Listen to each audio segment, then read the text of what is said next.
空を彩る七色の夢、ずっとこのまま見ていたかった。昨日まで輝いてたきら星でさえも I don't know what to say, I don't know what to say 色あせてくから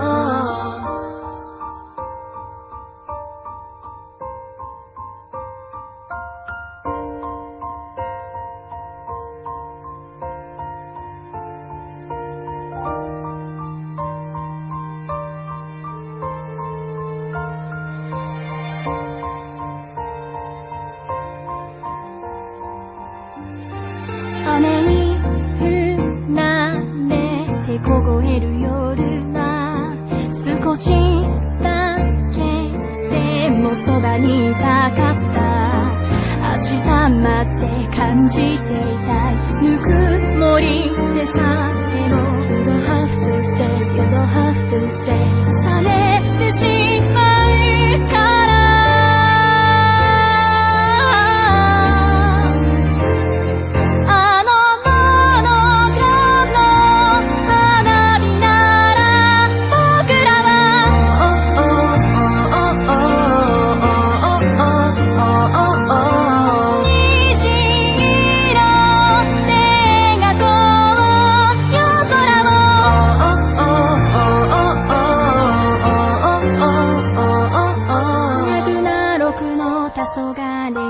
僕らは何を見てる？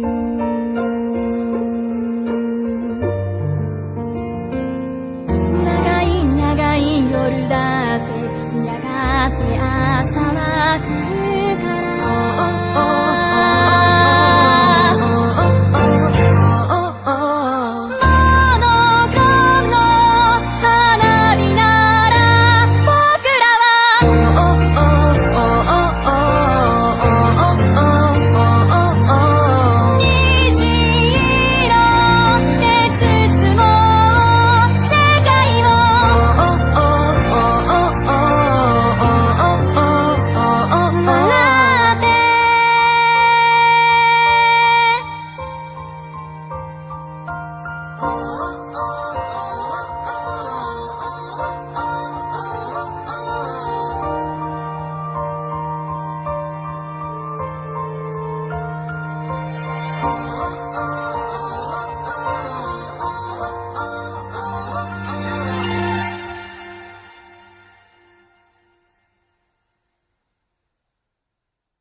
Come on, turn me up, man. Good, better, better. Good, better, better. Never let it rest. Never let it rest. Good gets better. Good gets better. Better gets better. Better gets better. Here's on 3, 1, 2, 3, better. The fire rises. Check this out. Okay. I look good. Okay. On the street and I got my swag on. Okay. Get the money, gotta get my bag on. Oh, yeah. Triple back, flip out the whole scene. Okay. All you suckers just the one that be me. So, get smacked. You looking whack. I got the big stacks. I'm pushing stacks. New outfit. You wish you had it on. Only tricks on the wrist, gotta keep it on. Okay. What you got? I got it going on. Okay. What you got? I got it going on. Okay. What you got? I got it going on. Okay. What you got? I got it, got it, got it. Okay. All right. Well, part 2 of this shit. Let's get this on the road. I just want to preface this by saying that shout out to Mike Yono for this documentary. This is a really good one. It's really good. It's really in depth, and I enjoy the hell out of it.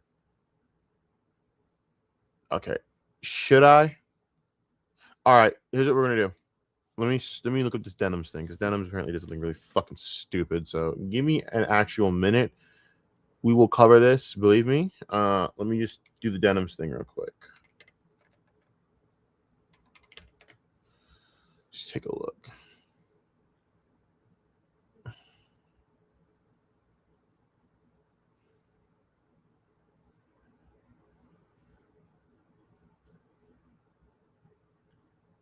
Please stop showing me Adam McIntyre. I have never done anything to you, YouTube, for you to actually do something so insulting by showing me that piece of shit. I fucking hate that fucking worm bitch. He has no business being anywhere relevant as he is. He's a worm. He's a literal worm. All right, so you got caught in 4K. Okay, so hold on. All right, so all the ad plays, because ads are great. Seriously, fuck ads. Oh, Hollister. Oh, I actually helped me out with something recently. Anyways. All right, so give me a minute. All right, let's cover this real quick, then we'll go on to our actual topic. Says you can't pull on a dog's tail. Before remembering. Oh no. For Oh, context, this is the same person we had to deal with before. 30K to anyone who'll make this dipshit disappear. Saying I'll pay 30,000. There's a level of stupid, and then there's denims. I swear to God, pretty privilege does exist, because denims didn't have a semi-attractive body. I swear to God, she'd be Frogan. $1,000 to get rid of this guy, and I'm the one on the screen. Yeah, it was mean. We are talking about a multi-layered generational hater here that keeps talking about Asman almost every day. And now she's going viral for shit-talking H3H3 Ethan Klein's co-hosts, momentarily forgetting her hero is a glorified dog electrocutor. It's funny too, like for that person earlier in chat, For additional context, Denims is currently being sued by Ethan Klein. So naturally, she spends most of her days hating on Ethan's employees. Which is so stupid to me. It's just like, if you're gonna shit on Ethan, it's one thing. It makes sense objectively. I don't understand going after people like especially AB and Lena. AB's a pacifist, all right. Like you really have to try and get. And it's one of the things I don't like about his crew. They don't have the edge, in my opinion. They need more edge. AB especially. If you're gonna be like second command on a drama show, you need to have punchback. You need to be able to get in the mud and throw some hands. And unfortunately, they really don't. But even then, it's just like, going after them has literal no winning for you. Because here's how I look at it. You can sit there and say, oh yeah, fuck them and all this, but people are just gonna look at you stupid because you're wasting your time going after people who didn't do anything to you. So people are just gonna clown on you for that. Instead, you have to go after H3 anyways, which would make sense. That makes sense to go after. You want to be in a few, that's fine. It makes sense. I don't understand going after them. Evie and Lena, it's irrelevant to go after them. Well, all right. this is that lit bro. She pulled his tail. I didn't. Yes, we pull up. First, that's not animal abuse. Not even close. Let me make this very clear. I mess with my cat's tail. I don't pull it, obviously, or do anything like that. Like that wasn't even really a pull. That was a little boop. That's all it was. It wasn't I'm gonna yank his tail. It's to get the dog to fucking yip at him. She's done it before. So the dog barks at her and plays at her. That's not an angry bark. He didn't try to bite her. He basically barked at her with a little yip. That's what they do. It's not that big of a deal. It's just messing with your animal. It happens. So what? I literally will play at my cat's tail, and Robin will look at me with the most offended face and then fucking play fight my ass. I'm not abusing my cat, obviously. The fuck is wrong with you people? No, electroshocking your dog though? Well, that's actual abuse. That's actually fucked up. I even noticed that. Someone in chat mentioned it. Dude, you can't. This is real time. I'm not slowing.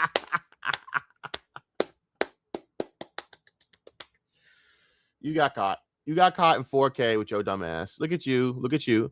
You can't. What was the song? Cat's got your tongue? Mm-hmm. Is that the cat's got your tongue moment? Look at her. She's how she is internally right now.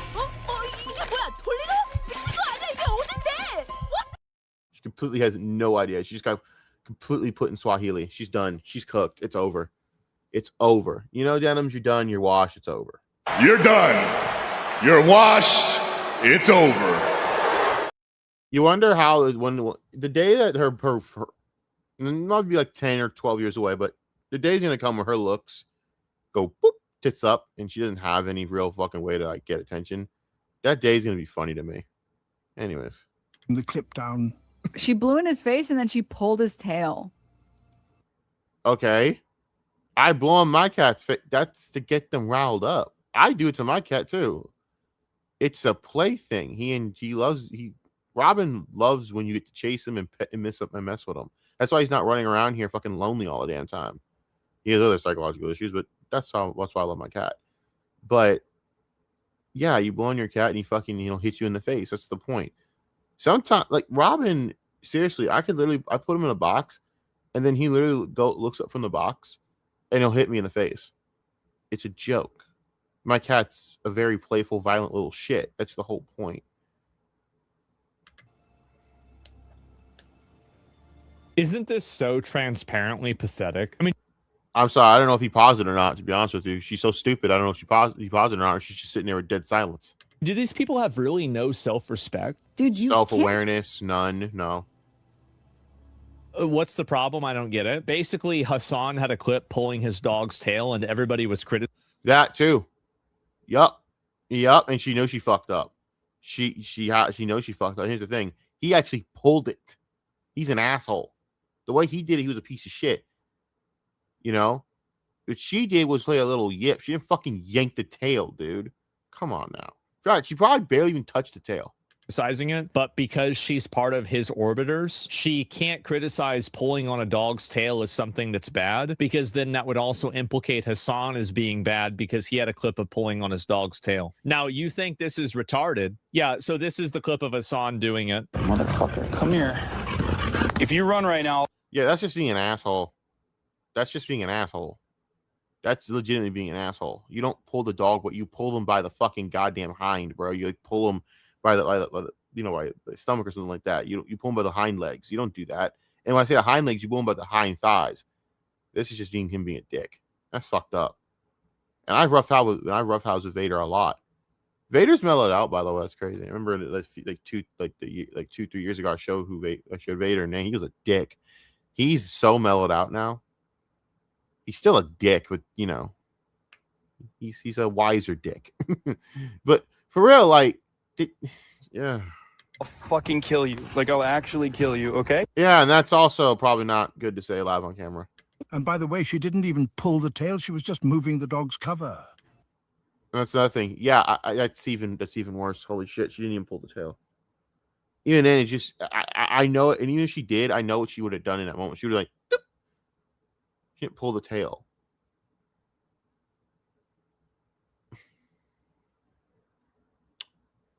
Yeah, Son's a piece of fucking shit, man.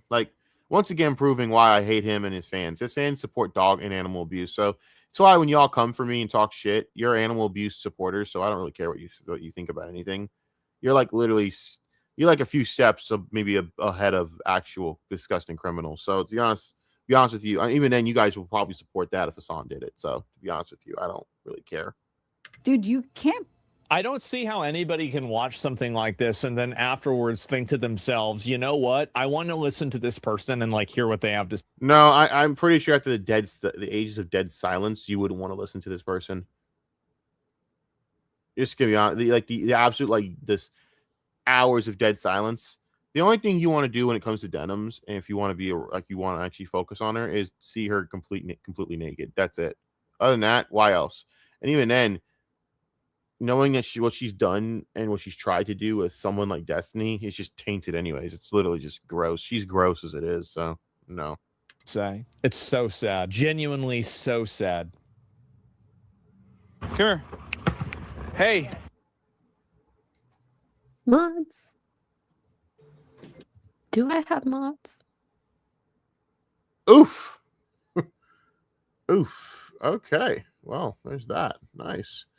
All right, let's go back to the documentary. Get Adam McIntyre off my fucking get Adam McIntyre off my screen. Disgusting slime ball piece of shit. All right, enough of that fucking worm. Let's get on to this. National politics was a whole different ball game than just make. So for context, we're not talking about Sargon. I don't give a shit about Sargon, to be honest. I find Sargon to be boring and useless and gay, and I don't care what he has to say about 90% of anything. So let's just get on to this.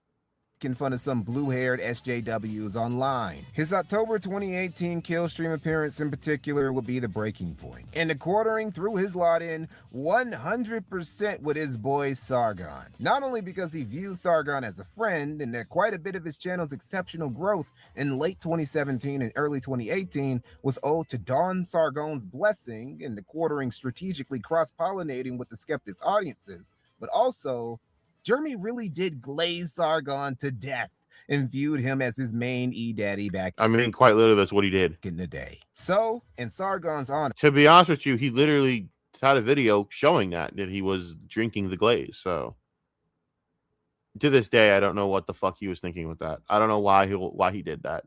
I really don't. There's no reason to have done that, because you know they're just going to use it against you one day.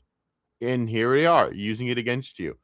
The Kino Casino are going to look at this documentary and they're going to cover it. And they're probably going to shit down your throat with this, because it's just too much shit in here that's so fucking good and so devastating, Jeremy, that I don't know how you come back from some of this.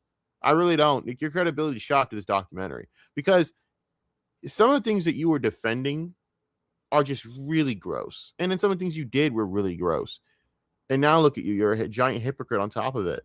and also because he was envious of Jim's popularity, just like he was envious of Christine Sprinkles, quartering was gonna bring the heat. And he did it in a very bitch-made way. See, this He didn't bring no heat, though. He never brings the heat. That's the problem with him. He always talks about bringing the heat, but he never does bring the heat. He just sits there and goes, hey, this is wrong. I think this is wrong. And then tries to fucking come from some moral stance. But when you are fighting the sector and you are in a fucking room with someone like Ethan Ralph or fucking, I mean, beyond the smell, you know, let's not do a real life example, because I couldn't bear to be in a room with that stank, drug addicted, alcoholic fat fuck. When you're in a room with that, when you're in a stream room, you know, when you're on a panel with people like that, you have to understand that these people are not moral. They're all pathetic, you know. And Jim Medicare isn't the same as he was. He's now just a coward, you know. I wouldn't say he's now a coward. He was a coward when he basically sold out his ideals, which is just bullshit. But then they all do that.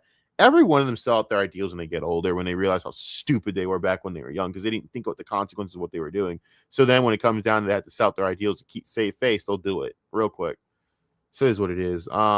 But Jim decided to be stupid and throw out his ideals or whatever, you know. But, you know, back in the day, when you fuck with these type of dudes like Jim Medica or Ethan Ralph or these lame asses, right? They're not good people. You can't morally browbeat Ethan Ralph, because Ethan Ralph has no morals. That's why his own fucking kid that's why he basically blew it with his own kid, because he basically he's a shit father. He's a fucking drug addicted fuck. He's done horrible things to people. He doxes people. He's thrown their addresses out. He's tried to strike channels. He's tried to take livelihoods away from people because he's a selfish, drunk piece of fucking rodent shit. Medicare is a piece of shit too.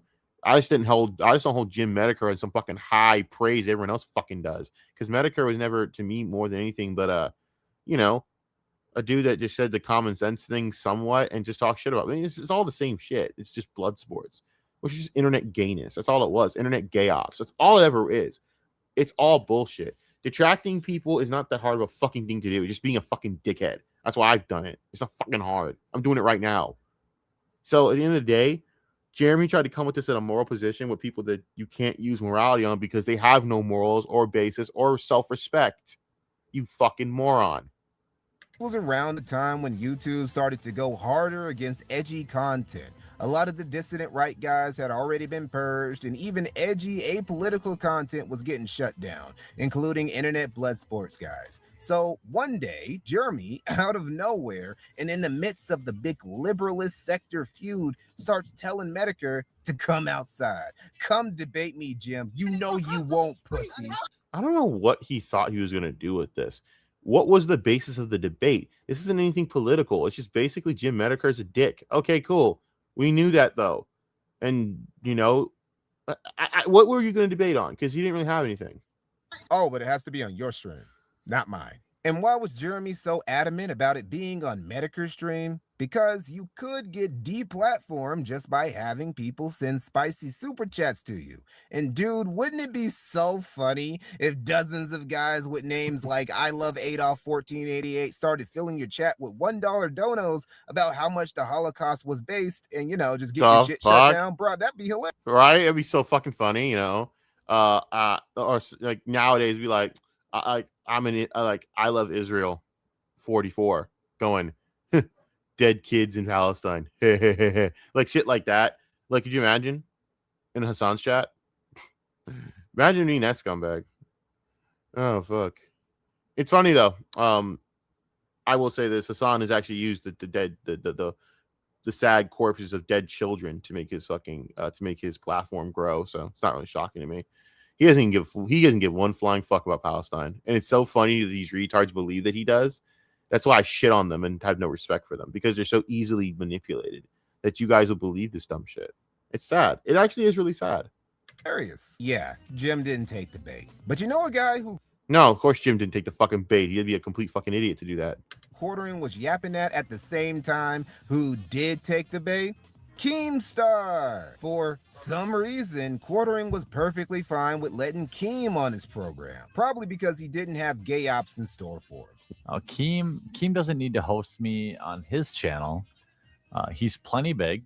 I'm welcome. I am happy to. Oh my god. Mine. The reason Keemstar took the bait was it wasn't bait.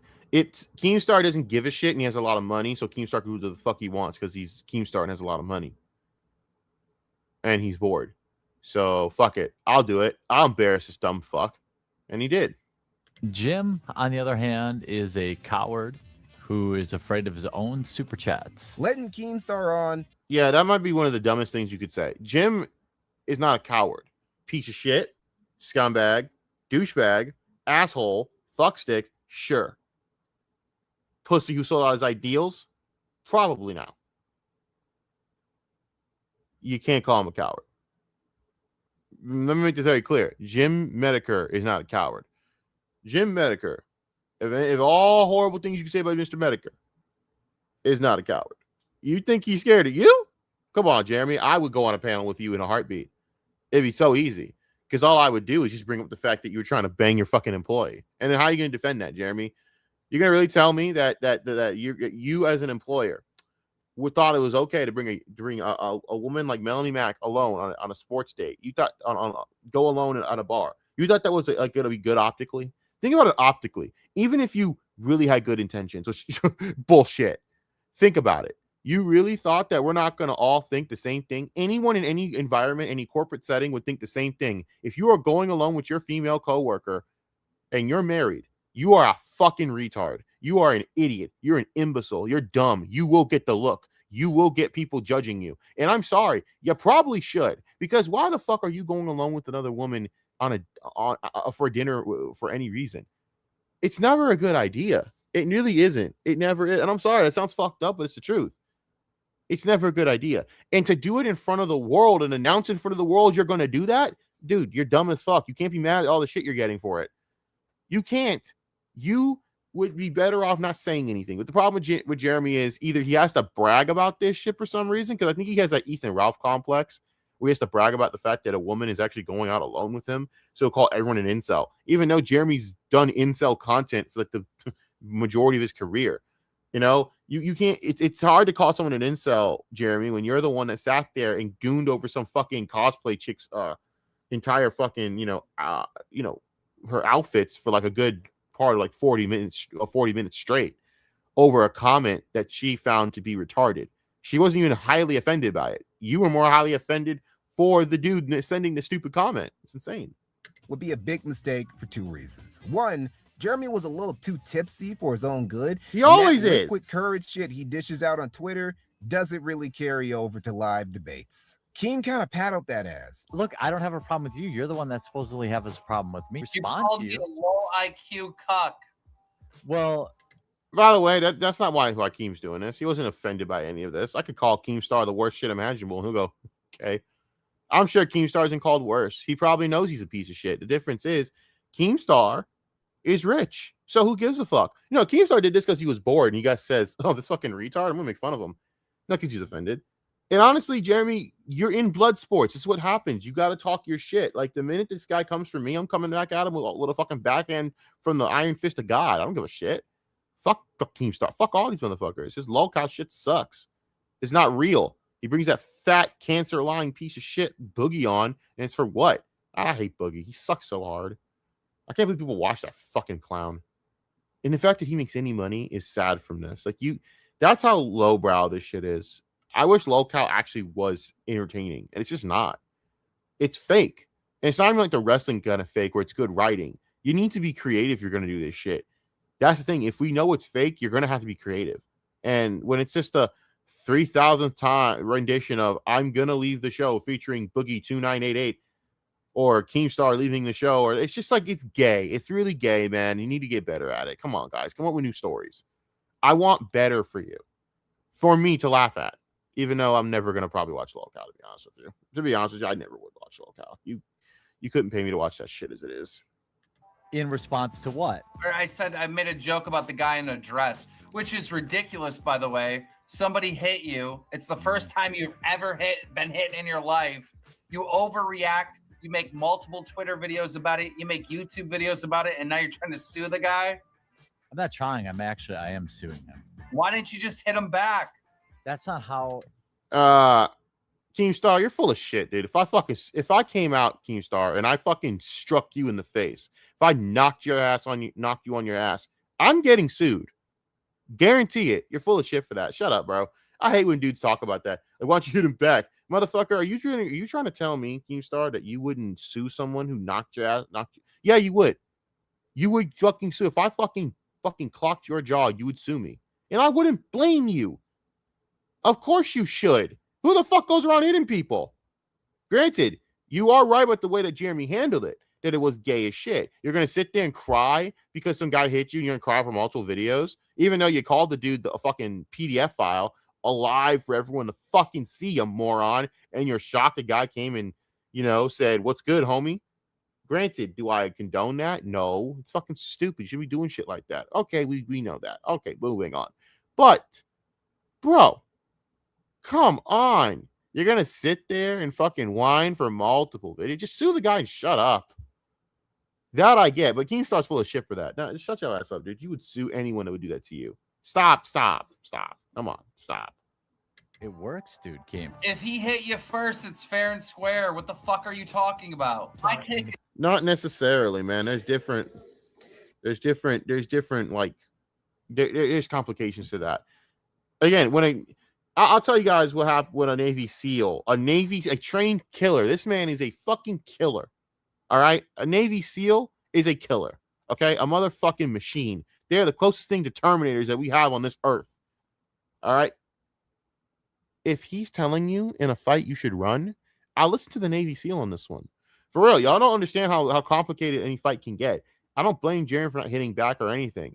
I blame Jeremy for he handled it after the whole incident as if he was some innocent victim. That's what I blame Jeremy for. But yeah, I don't agree with fucking Keemstar's being fucking stupid, dude. This is dumb. It's this. You talk shit to people, and then when they confront you, then you turn all beta, and you're like, oh. No, he's right. He's right. Completely right about that, though. He's completely right about that. Oh no, it's not a big deal, blah, blah, blah. And it's like, I don't know. It's like that you're lonely. Now, the second reason why Jeremy bringing Keemstar on was a bad idea was because Keem let Medicare onto Quartering stream for a second session of ass paddling. It was also, it was a complete and absolute fucking bait and switch. Keemstar basically knew he was going to go on there and fucking trap Jeremy, and Jeremy fell for the bait, hook, line, and sinker. Like a fucking idiot. How you doing there, buddy? I'm doing great.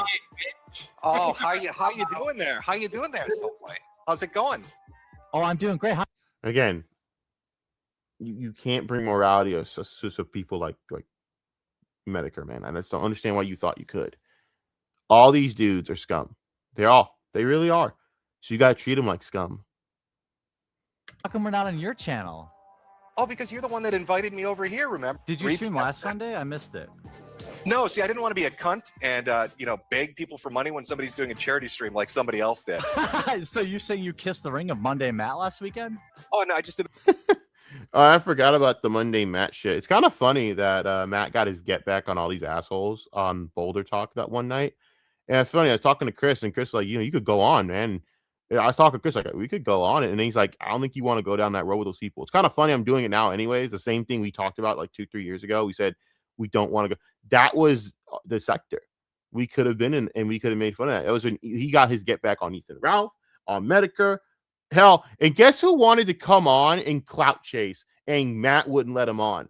Guess who wanted to? So a little quick side story session here. The fucking quartering.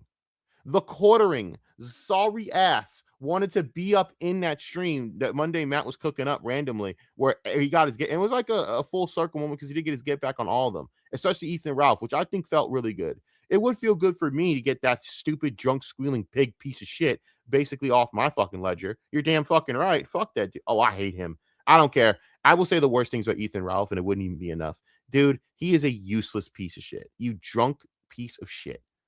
I fucking hate that dude. There's a disgust that I have for certain people. He's destroyed that threshold. He's disgusting. He is low down, and he's a nutless pig. You can holler all you want, you micro dick piece of shit. But I'll tell you this. I hope you're suffering. I hope you're in pain, and I hope I hope you're miserable. I hope you wake up every day not wanting to live because you're a piece of shit to everyone you've ever been with. You're a piece of shit to anyone who's ever tried to help you. You're a piece of shit to anyone that's tried to fucking show you any compassion. And all you've done is try to ruin lives. So have fun. You're going to get laughed at incessantly. Oh, and you're a pussy that ran from me. Don't forget you ran from me, bro, when I called you out. Punk ass. He's a coward. Always has been. He's a coward to people he knows he can't fucking verbally spar with. Or people who he knows don't give a shit about boundaries. And I don't care about your boundaries, bro. Yeah, your son is better off without you. Yeah, that girl gave you herpes and played you like a stuck fiddle. Yeah, you got 2-pieced up by fucking mint salad. Yeah. And what are you going to do about it? You're not going to do nothing because it's all fucking facts. Because you're dumb. And have fun fucking beefing with Matt Vickers. I hope that Matthew Vickers shit is an eternal feud for both of them. They both deserve to fucking battle in the depths of hell for the rest of fucking eternity. That's the punishment for both of them. Anyways, back to this shit. Yeah, so in that stream, fucking quartering, and I remember Chris saying, guess who wants to be a part of the stream? That fucking lame-ass quartering. And we were laughing our asses off. We're like, what a fucking clout-chasing little bitch. That's who the quartering is. He has no concept or care of blood sports and any of that crap, but he wants to gain the credit and the reward of trying to take that audience, which I don't understand. That audience, quite literally, is the worst audience to have because they're full of moralist douchebags. Do you think they care? These people use the internet as a way to fucking shield themselves from reality. So, of course, they're going to be fucked in the head. Oh, sorry. My bad. Want to steal money from children like an asshole might do. Well, you know who what I did mean? that? All the thousands of dollars that Ralph donated? Oh, wait, none of that. None of that actually made it. No, well, I think it's the same guy that had to do a GoFundMe because a tranny beat him up. It's kind of funny he mentions Ralph when Ralph and Medicare hate each other, especially Medicare. Like, Medicare absolutely hates him. But really, actually, make this very clear. Ralph hates Medicare to a ridiculous extent, right? Like, Ralph absolutely hates Medicare. He's waiting on Medicare to die. That's how much he hates Medicare. I don't care for Jim. Like, I think the dude's a douche. I think he's always been a douche. And he sold out his ideals and all the other shit. I just mentioned that earlier. And that's kind of my problem when it comes to Medicare. You sold out. And that's fine. I get it. But, that's just how I feel. But the reason that Jeremy hates Medicare so much, the thing is that Ralph hates Medicare, that he just wants he wants to see him die. It's because, actually, I have no idea actually why he hates him, to be honest with you. I just feel like Ralph just hates everyone because everyone just has it better than Ralph. I think this is what it comes down to. Me? No. Yeah, you got slapped around by a man in a dress. You're a real strong guy, Jeremy. I mean, yeah, you did. You got punked by a dude in a dress.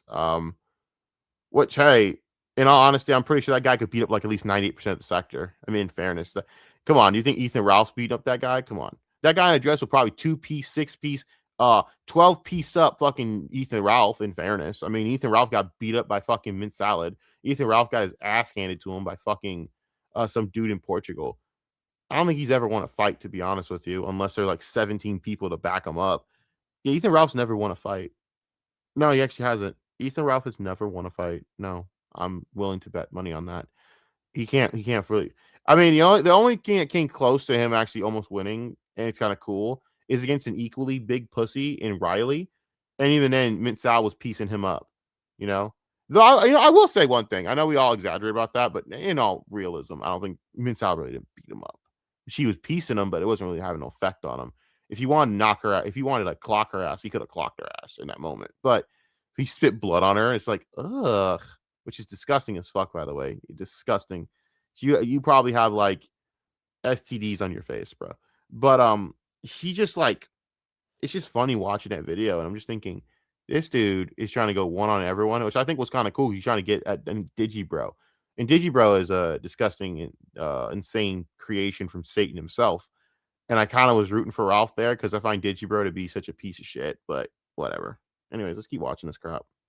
You talk all this shit to Keem. You're a cuck, Keem. You're a coward. You're a pussy. You're a bitch. All this shit. He shows up and it's, can I suck your balls a little harder? It's true. This is literally what you did. Squirt it down my. I'm not gonna fucking grovel to Keem. I don't even like Keem. The minute that he says something sideways, I'm gonna fucking shit. I don't care how much money he has. I don't care. As far as I'm concerned, Keemstar is a douchebag regardless. You can have all the money in the world. Doesn't mean shit when it comes to self-respect. And Jeremy just doesn't have any self-respect. No, Jim, come on, dude. His take was what? That I sued a guy and he didn't agree with it. Okay, hot take. No, his take was that you're a beta pussy bitch. You got beat up by a tranny. You are lying about being emotionally damaged with your lawsuit. And he's probably going to make fun of your wife, but you didn't show him a picture. Oh, and also you're boring as shit and you talk way too slow. That was his take. I can agree with most of that, yeah. Hear anything from you. Well, I mean, am I supposed to post pictures of my wife to impress anonymous internet people or no? You quite literally do anything else to impress anonymous internet people, you fucking moron. You do. You're the type of person to do shit like that. Yes. Actually, I'm surprised you haven't done that because you're literally going out here telling everyone that you fucking shit yourself at Walmart. You're going out telling everyone that you basically want to fuck Melanie Mac without saying it, but we all know what you want to do. Everyone with a brain knows that shit, you moron. How stupid is Jeremy, man? Like, why would you say that? Like, how do you say this and not have any self-awareness? Jeremy, half the shit that we know to make fun of you with is from you. And by half, I mean 90% of it. Jeremy, the fact is, the whole poopy pants shit, you voluntarily told us and we never had a suspicion of. Usually when it comes to drama, there's people who have suspicions of things and make up rumors off those suspicions. And then if it turns out to be real, okay. Jeremy just volunteers information and then is shocked that people make fun of him for it. Jeremy, you told the world you shit your pants at Walmart. And you went into great detail to tell everyone how it was. You went into great details, great lengths of details to tell everyone about the poopy pants incident at Walmart. What the fuck is your problem? And you've done this for years where you'll talk about your disgusting, gross bodily issues with women. It's one thing to do it when you're by yourself on a stream and it's kind of funny. Like, I can understand with dudes, it'd be funny at the time. Granted, we still make fun of you for it, but I would get it then. That makes it bad is you're doing it in the presence of women. That's gross, homie. And women like Sydney Watson, are you fucking stupid? Sydney Watson is probably one of the last women on the planet you should be doing that with. She's a fucking somewhat moderate conservative with a bit of feminism tweaked into it, which is a horrible mixture for me, but whatever. That's not my problem. Guess what? You don't say that shit in front of her. You're saying this shit in front of Melanie Mac and Hannah Claire. Like, what the fuck is wrong with you? You should have some bit of professionalism, you fucking a-hole. But it's Jeremy. You told him you would. This is sad. I left. I was waiting to get Jim in here to see him battle. You know, I tried to go at you a little bit, rile you up, but you just sucked my dick. It's true. That's another thing. You're supposed to basically slap back. Like, dude, the minute that fucking shit, because I would have, first of all, I think fucking Keemstar colors his beard. I would have told that beard coloring piece of shit to fucking go suck a fucking fat one and fucking kiss a donkey's dick ween. I don't give a fuck. I'll say anything, dude. I don't care because I'm not gonna take no shit from one of these fucking cornballs. But the thing is, Jeremy's such a fucking pussy and a goddamn spineless worm that he'll grovel up to get any. Because here's how Jeremy acts. He has to do the nice guy routine. It's how he works with women. It's the nice guy simp routine to fucking grovel his way into getting any followers he can. The thing is, this is the sector. Followers don't follow people like you, Jeremy, because they want edge. They don't want this soft belly bullshit. You fucking coward. I fucking hate Jeremy for that shit, man. It's one of the he did it with Susie Lou. I'm telling you, where he fucking sat there and talked all shit with Susie Lou, striking people, and then he literally got demonetized for a video. She didn't do anything. I'm 90% sure she did nothing. And he goes, I'm under attack from Susie Lou. Susie Lou probably never even knew you made videos, homie. Sure, I don't even know you exist. He probably didn't know you existed. You're such a bitch that you let the fear of this woman make a narrative out of you. It's insane. It's insane. Bad, dude. How did I suck your dick, Keem? You got on your knees and Just this alone is sad. Like going, how did I suck your dick? Like what type? Why are you answering like that? I was like, man, go fuck yourself, you bitch. Fuck your mama, fuck your ancestors. The whole world's waiting for you to die anyways, Keem, so they could laugh at you. Fuck you, prick. That's what I would have said, some shit like that. Because you're gonna go into blood sports, you gotta be insane. Granted, do I mean any of that? No, not mostly. But guess what? It's blood sports. You gotta be fucking stupid. You gotta turn your brain off and just start going in. The problem is Jeremy doesn't have it in him. He never did. He never had it in him. That's why you back down like a little bitch to Josh Moon when he fucking checked your ass. Which, by the way, is funny to me because Josh Moon wasn't even wrong. Josh Moon checked you with the truth. And what's fucked up is, Jeremy, it's going to happen to you where you're going to sit there and you're going to wonder why one day, why the fuck everything went wrong.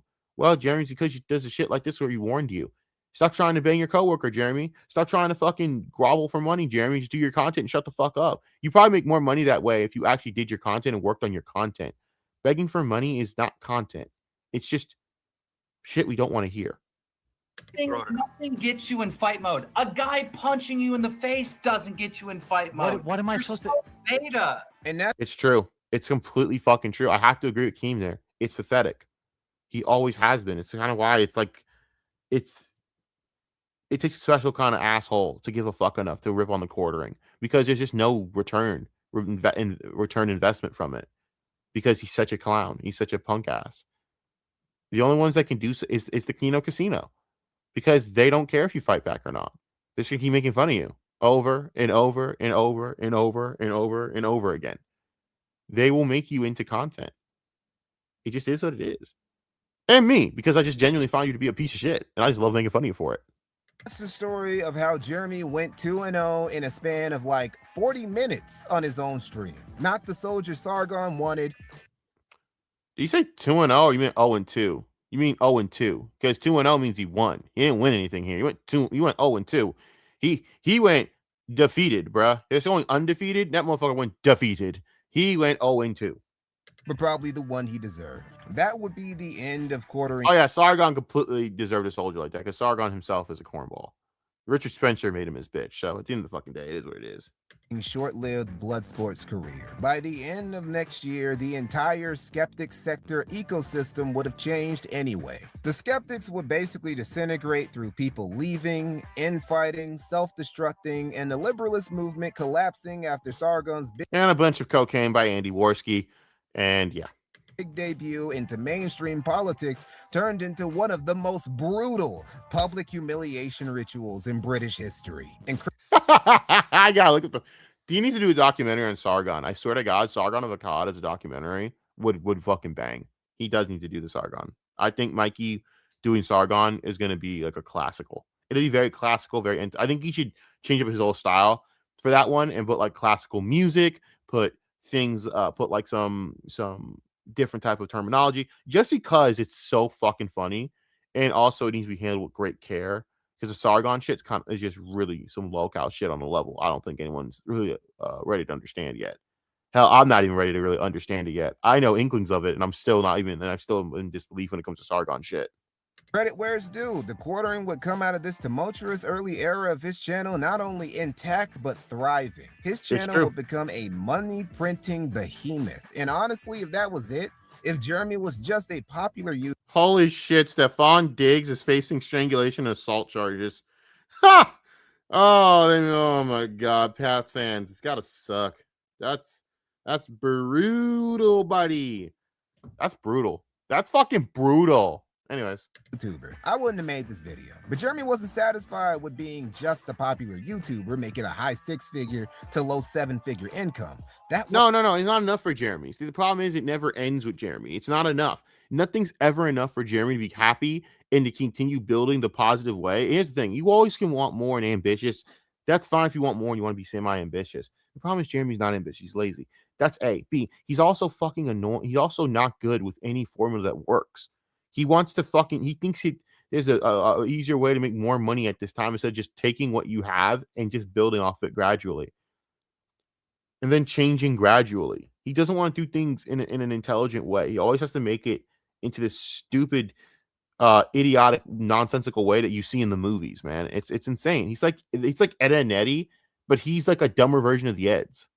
Wasn't entrepreneurial enough for him. Nah, he needed a non-YouTube related business to make money off of. And this, in my opinion, is this dude's biggest problem.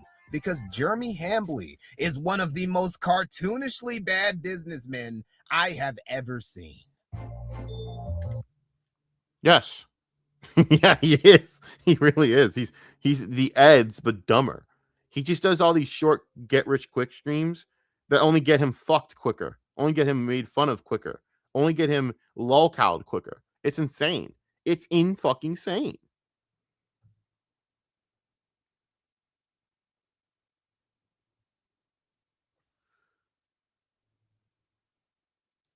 Oh my god, this is funny. Hold on. Here we go.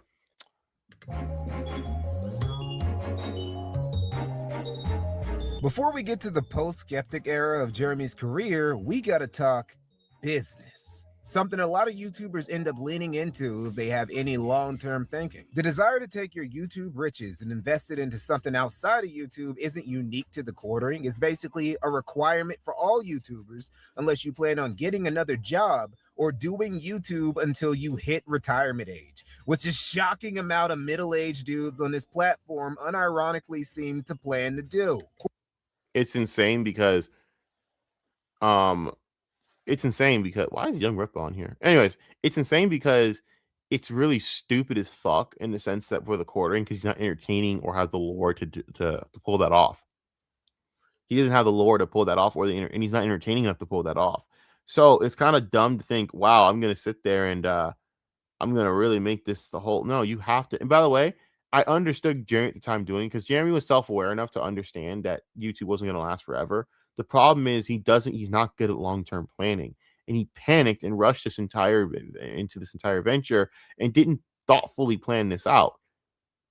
And that's why this failed, as you will see. Quartering wasn't wrong to try and duplicate his streams of revenue off-site. Tons of popular YouTubers have made legit off-site business. I see. I know what you mean. It's actually kind of funny because he's become irrelevant as a YouTuber and he's got more into comic books, and it's actually smart to do so. Off of their YouTube fame and money. Yeah, it makes sense. The issue is purely in execution. Now, some of you might say, well, Mikey, the majority of people who try to make content for a living never get any support. And if they do, they're lucky to just make minimum wage. Jeremy becoming a millionaire off content creation is genuinely an impressive feat. And okay, I don't disagree. But is being a successful content creator the same thing as being a successful businessman? There are literal teenagers who don't know shit about running a business, making an LLC, filing their taxes, or anything besides making videos, indoor streaming, and still end up as millionaires before they can legally drink. Running a successful business and running a successful YouTube channel are two separate enterprises. I feel most people understand this. Jeremy ain't most people. He's barely human for real. And his admittedly exceptional success as a YouTuber has got to put him under a self-afflicted genjutsu, wherein he believes he's a competent businessman too. He ain't. Closest he ever got was Be Your Own IT, which barely made any money, and which he sold off for more than it was worth the second he got the opportunity. Allegedly. There's also Marketing Sheriff LLC, which is just a small digital marketing firm he started in 2014 that would never become a known agency brand and is essentially just a business shell for Quartering's online work. Matter of fact, let's go over an entrepreneurial catastrophe of Jeremy's from this time, because it's a great example of what I'm getting at. We go back to late 2018. It's December, and it's a big moment for the Big Ham Planet because he was launching a new ambitious project. Exclusively games. It was going to be a gaming news website with videos and articles written by journalists along with a forum, all of which This was a terrible idea from the start. What? This isn't your field, bro. You don't. Okay. Quartering pitch as a politics-free haven for gamers. Hey, great idea, bro. How you gonna pay for that? A small forum is one thing, but you're talking about building something like IGN. What a solution to that was simple. He was gonna crowdfund the money. He basically the problem is we already have a site that's quote unquote political free, which basically just means right wing cope. And that was Bounding Into Comics before it basically sold out its ideals for money and then threw away everything it had. Which I get, John De La Ross left, everyone else left, even though John De La Ross is a scumbag, I will say, to the whole political, the whole right-wing cope charm of Bounding Into Comics basically was gone because you became a corporate entity, basically. You just sold out everything you had, and you sold out for money. And I get it. It is what it is. Cash out, bro. But at the time, we already had Bounding Into Comics. Why the flying fuck would we want a site that basically... that's basically going to be a wannabe version from Jeremy Hambly, who doesn't have any real talent or any real charisma or any real creativity. Despite making a pretty heavy bag from YouTube at this point, Quartering still decided to launch an Indiegogo campaign for $5,000. And ain't it interesting how Jeremy, who brags about how much money he makes and who claims he was making on net probably low sevens. Okay. By 2018, still had to crowdfund $5,000 from his fans. Anyway, the campaign. Here's the thing. I can completely. The thing is with Jeremy, I can honestly have put it down to us. I think that he's Mr. Krabs. It doesn't matter how much money he has. He still believes he's entitled to your money because he shouldn't have to use a dime of his. He should only use his money for what he wants, not anything important, not anything like, oh, this is a project that should be backed by everyone because it's for everyone. So everyone should basically play for it, like communism. Fuck you, Ham. Fuck you, Jeremy. Like, fuck you for real. But that's what he's. I mean, I think he is loaded. I think he just literally thinks that everyone should pay for his shit, and that's what makes me sick. But whatever, man. It's cool. Do what you got to do, bro. I mean, whatever you want people to pay for your crowdfund all your stuff, go fuck ahead.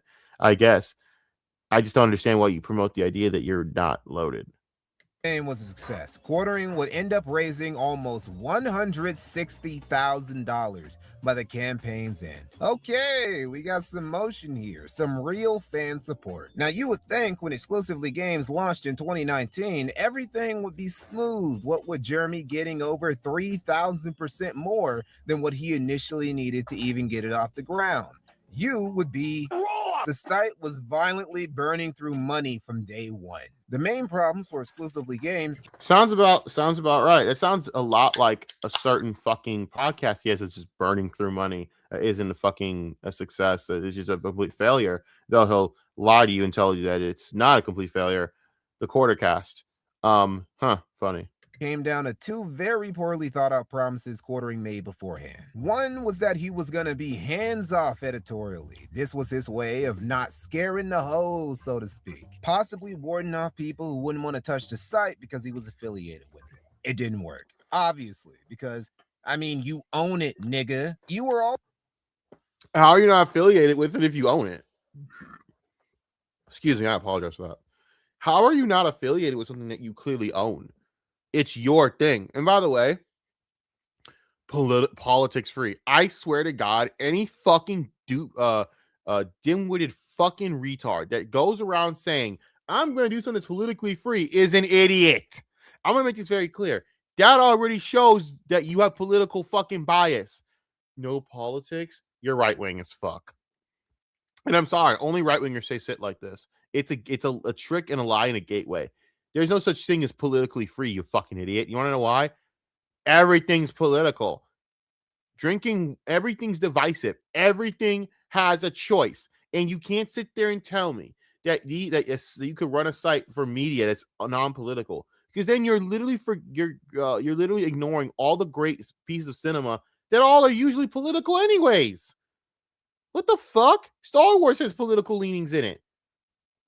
It's social and political commentary.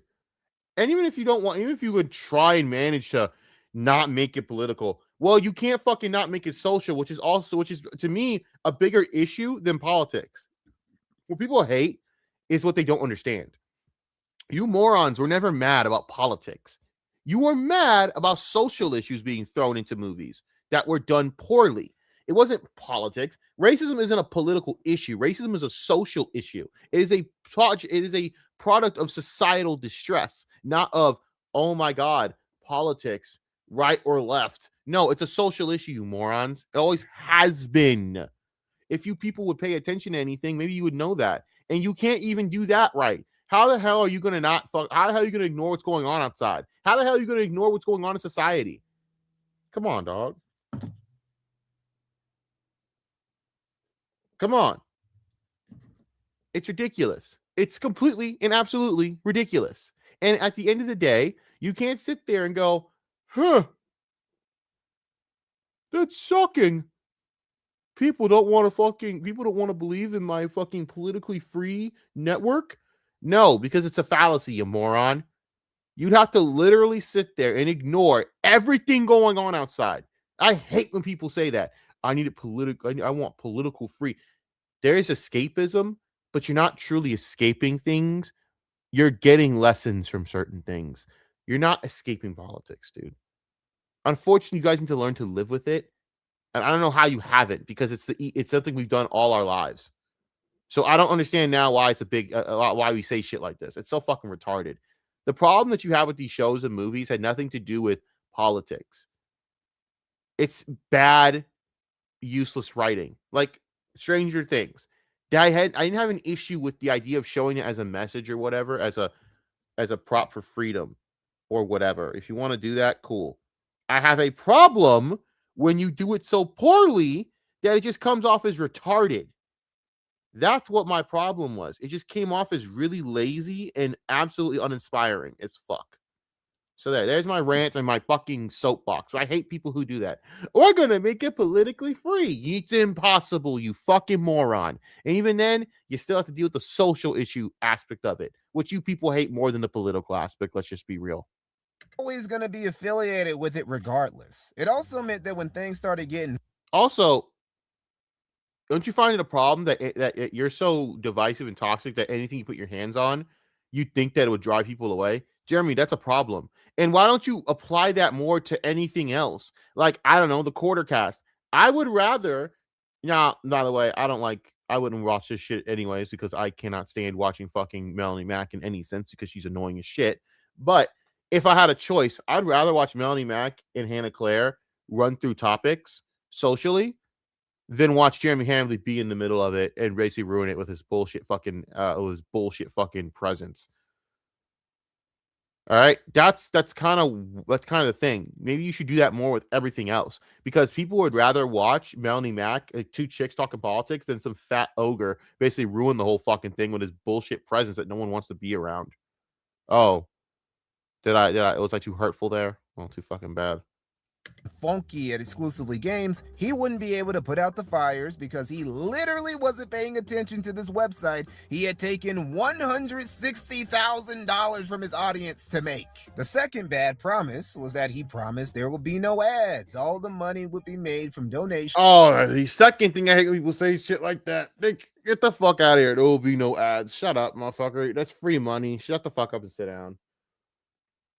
You're not Jimmy Vollmer in South Park. Get out of here. And merch sales. The problem with this idea is that it only really works as a business model if you have a lot of dedicated users / whales. Exclusively Games did not. As for the other problems, and that business model is bullshit, because eventually you still take the free money.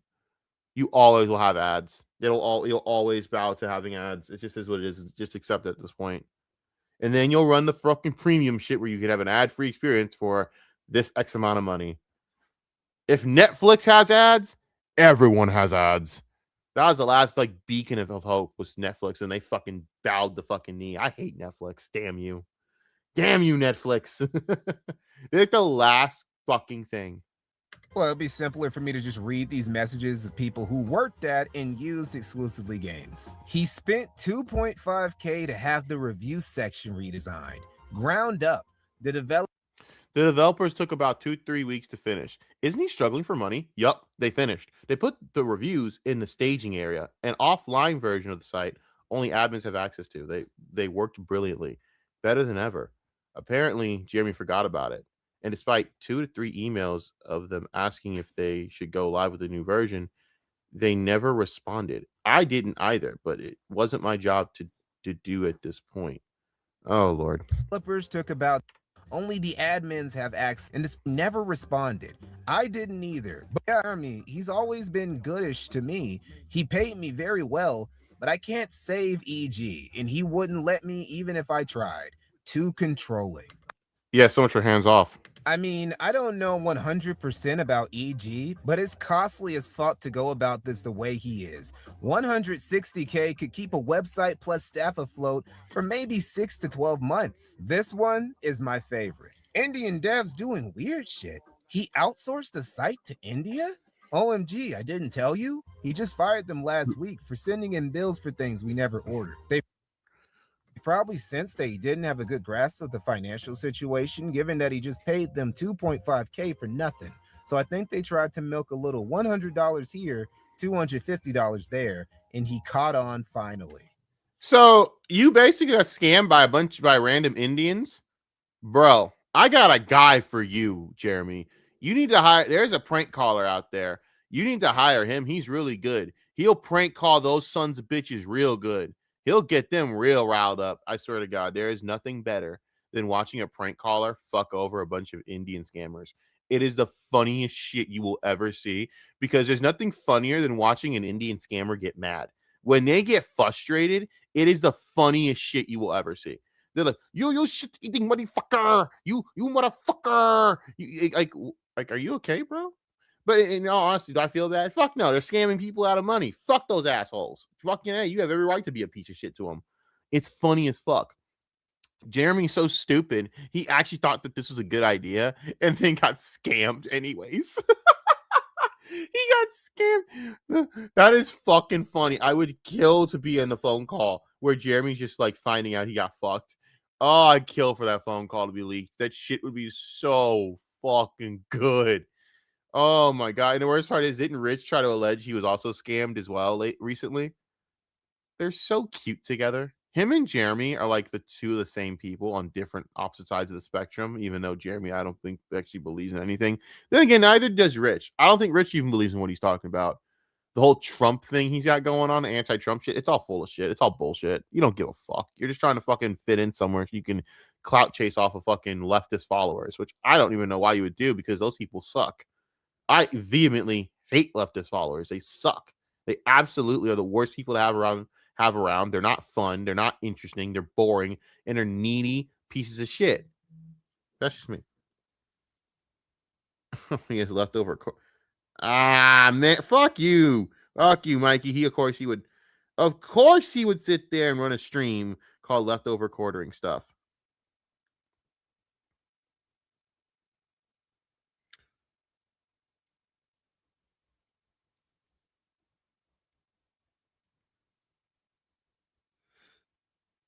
Hold up. Let me. Anyways, maybe he'll cover the Susie Lou debacle. maybe Mikey will cover the Susie Lou debacle. Maybe. I don't think so. I was kind of pretty short-lived and kind of stupid. Just as an example of how stupid Jeremy is. But think about it. Like I can only imagine the phone call for that shit. The Indian scammer though. I swear to God, you gotta watch the prank calls. They're funny as fuck. He goes, they're like, eat shit and die, you motherfucker, and suck the poop. Like, they just string together shit that don't make no damn sense because they're so mad. And it's just like, well, no one told you to sit there and basically fucking, scam. And by the way, you could tell they're scammers if you actually are like if you're hip to shit. The problem is they scam people who aren't aware enough, or they're older, the elderly, so they're not thinking about these things. But if you're like watching, they're very like fucking. They're clearly full of shit. They're like, oh, like when you say, oh hi, good morning, like yeah, hi. So about the money, like they just get straight to the point of taking your money for this service that's clearly a scam. They're not good at manipulation with regular people, but they scam the elderly. It's why it's fucking sick and disgusting, and why you should shit on them. And it's why they should be prank called to oblivion. So it's those prank callers, keep doing what the fuck you're doing and keep pranking them to death because it's fucking funny and they deserve it. Yeah, that's right. The Quartering outsourced the maintenance of the site he took $160,000 from his fans to create to some random Indians who scammed him. Of course they did. Scammed him, because of course they did. Of course they did. Started going so bad for Exclusively Games that Jeremy ran a second fundraiser in July 2019 and got another $50K from his mark-ass followers. It didn't help. By May 2020, despite being over $200,000 in the hole of other people. Some Ian Anissa shit right here.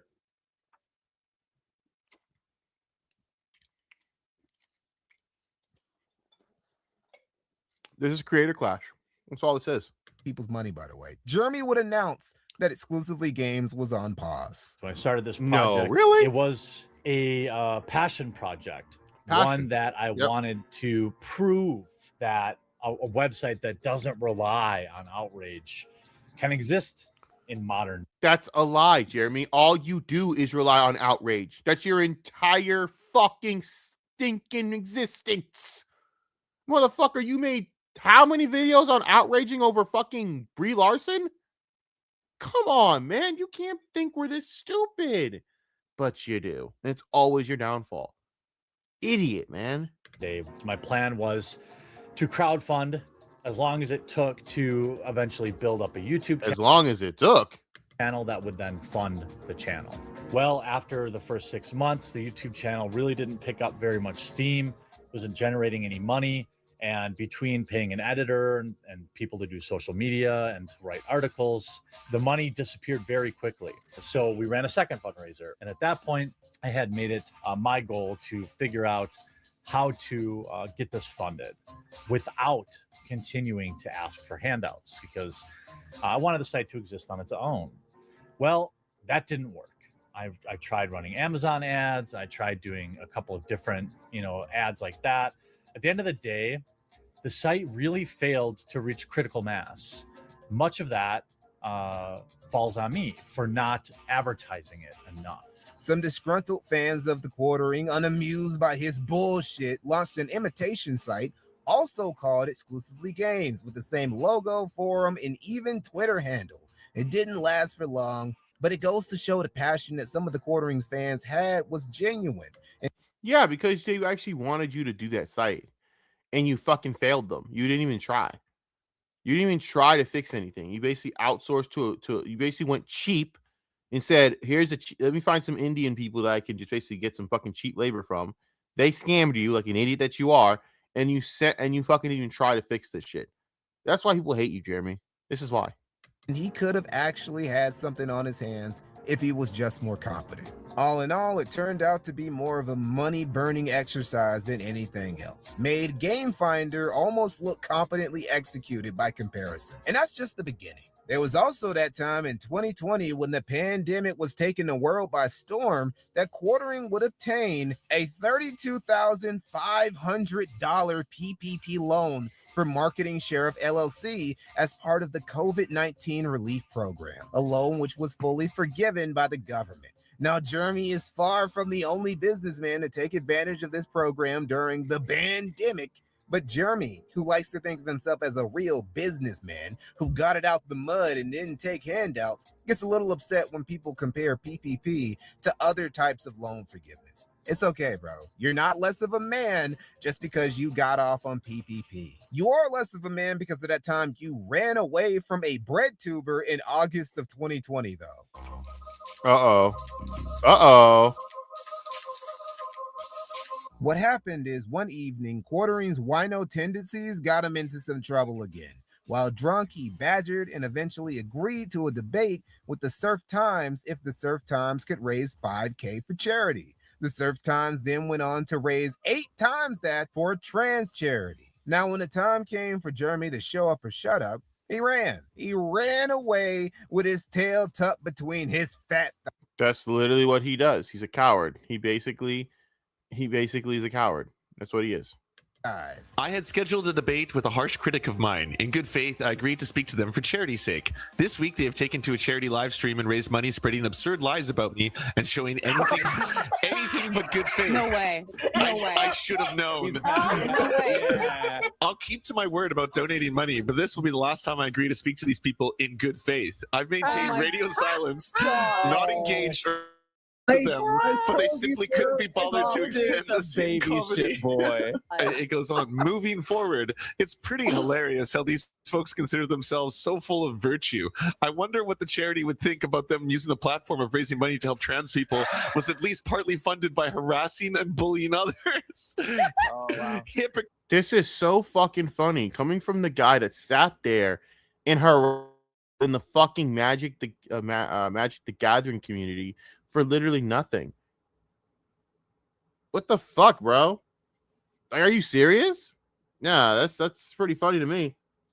Mr. Fucking, I'm gonna sit there and harass people in the community saying, "Oh, you're soft if you think this is bullying." Is now that exact guy. It's what a bitch. As usual. This motherfucker really ducked the debate with a bread tuber. Grown-ass man who talks shit about other people for a living, who one of his biggest gravy trains was making fun of other people in the Magic community and obsessing over Brie Larson, was crying because... Yeah, I guess Brie Larson was bullied by you too, huh, bro? Right? Because a bread tuber was cyberbullying him. My thoughts on this are encapsulated by a tweet by Vaush of all people. What an unbelievable pussy. You know it's bad when Vaush, an actual piece of complete goat shit, is fucking right in a situation. That's fucked up. You are a joke of a man. And that guy's a fucking lolly enjoyer. So what does that tell you? The quartering said he'd only debate at the Surfs TV if he gave $5,000 to charity. So Lance went ahead and raised over $40,000 for Trans Mutual Aid in a massive 36-hour marathon. And now the quivering is backing out. Just embarrassing. But what's amazing is that this still wasn't the most embarrassing thing to have happened to the quartering that month. No, that honor goes to something before this, to Pissgate, the time Jeremy got blackout. This is real, by the way. Out drunk and pissed in his basement. Yup. You never know. Maybe I'm gonna pee in my trash can down here. What the fuck possesses you to do this shit? I don't know. I don't know why he does the things that he does, but it's no wonder. You know, you think about it, he probably would have banged Melanie Mac one day if he wasn't this gross. I don't think Melanie Mac has many high standards as a woman, to be honest with you. She's completely insane at this point. So what does that say, bro? I don't know. My wife went out for pizza without me, and I'm Okay. angry about it. So I'm gonna win this round. So order some pizza. You're rich, you fucking moron. In all of this, did he not just think I always ordered pizza? What the fuck is your problem? Just order some pizza. Or I don't know, go out to where the fuck she's at and fucking say, I'm eating some pizza with your ass. Anything would have been better than what he decided to do. And I'm gonna pee. If I don't win this round, I'm gonna pee in my own basement. What do we think about that? I don't know. I don't want to I don't think have a about bathroom that. down here. I was ready to pee my pants. I don't know what to think about that because I don't want to think about that. No one wanted to think about that. What's wrong with you? I'm ready. I don't have a toilet down here. All I have is a drain in the floor. For what reason would you do this, you animal? We're gonna have to use it though. I feel like we're gonna have to use it. Just, I gotta pee so bad. Then go to the bathroom. I gotta pee so bad. I gotta pee so bad. I gotta pee so bad. I'll never survive this round. I'm not gonna survive this round. I gotta pee so bad. Nobody's been eliminated either. Get up! Get up! no! What the fuck? No. No! No! No! No! Oh, why are you the way that you are? What's wrong with you? No! No, no, dude, it's over. It's never been this over. It is just done. It is just, bro, stop. Nah, dude, just no, no, bro, nah. Dumb fucking imbecile. What the fuck is your problem? You sick motherfucker.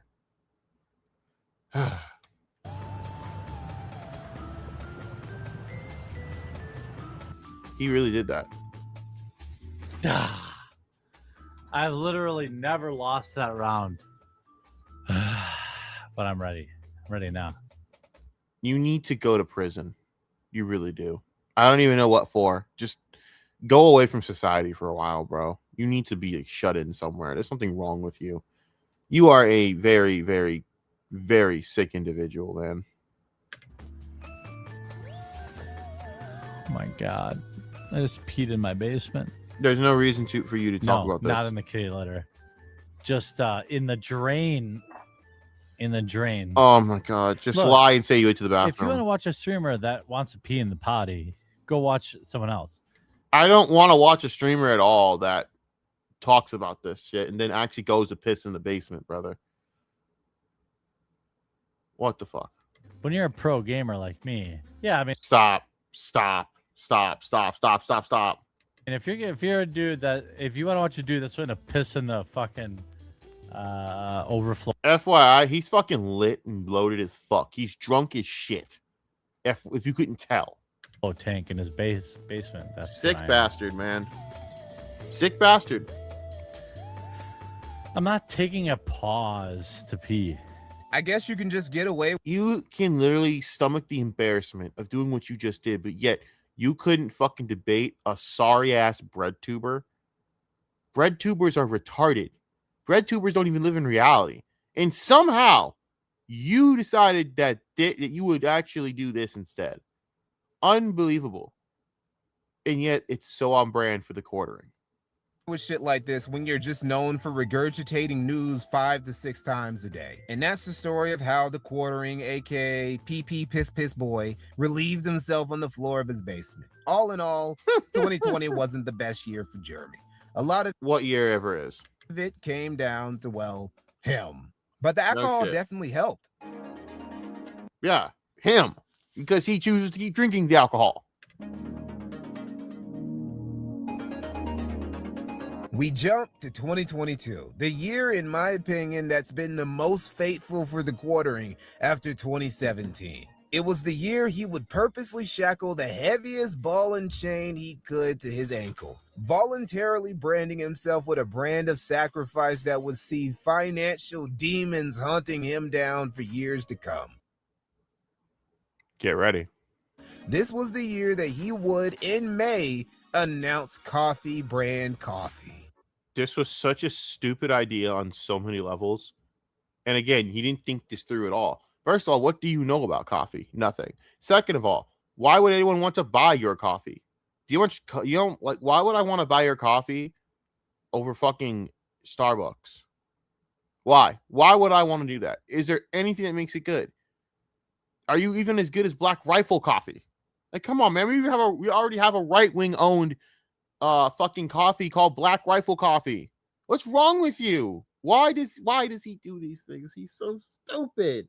If you've been on my channel for any amount of time, you know I've spent the better part of the last 5 years covering companies who have gotten woke and eventually gotten broke, lamenting how major companies like Disney or even ice cream makers or comic books have at best become politically divisive and at worst outright attack their own. You didn't learn from the last time, did you? Customers.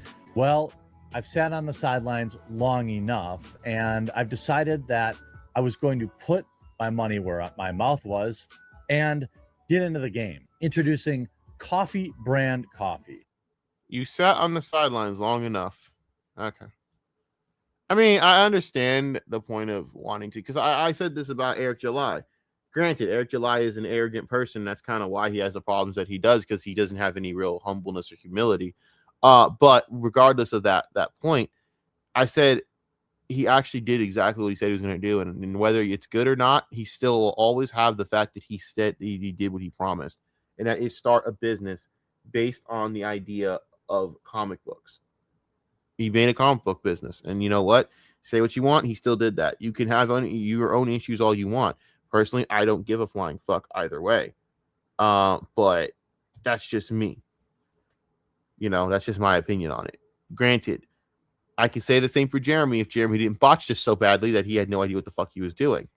So yeah, I bought a coffee company. And man, Quarter would really act like this was going to be his biggest move yet. That this was going to be the crown. $18? Oh, Jeremy, why would I order this?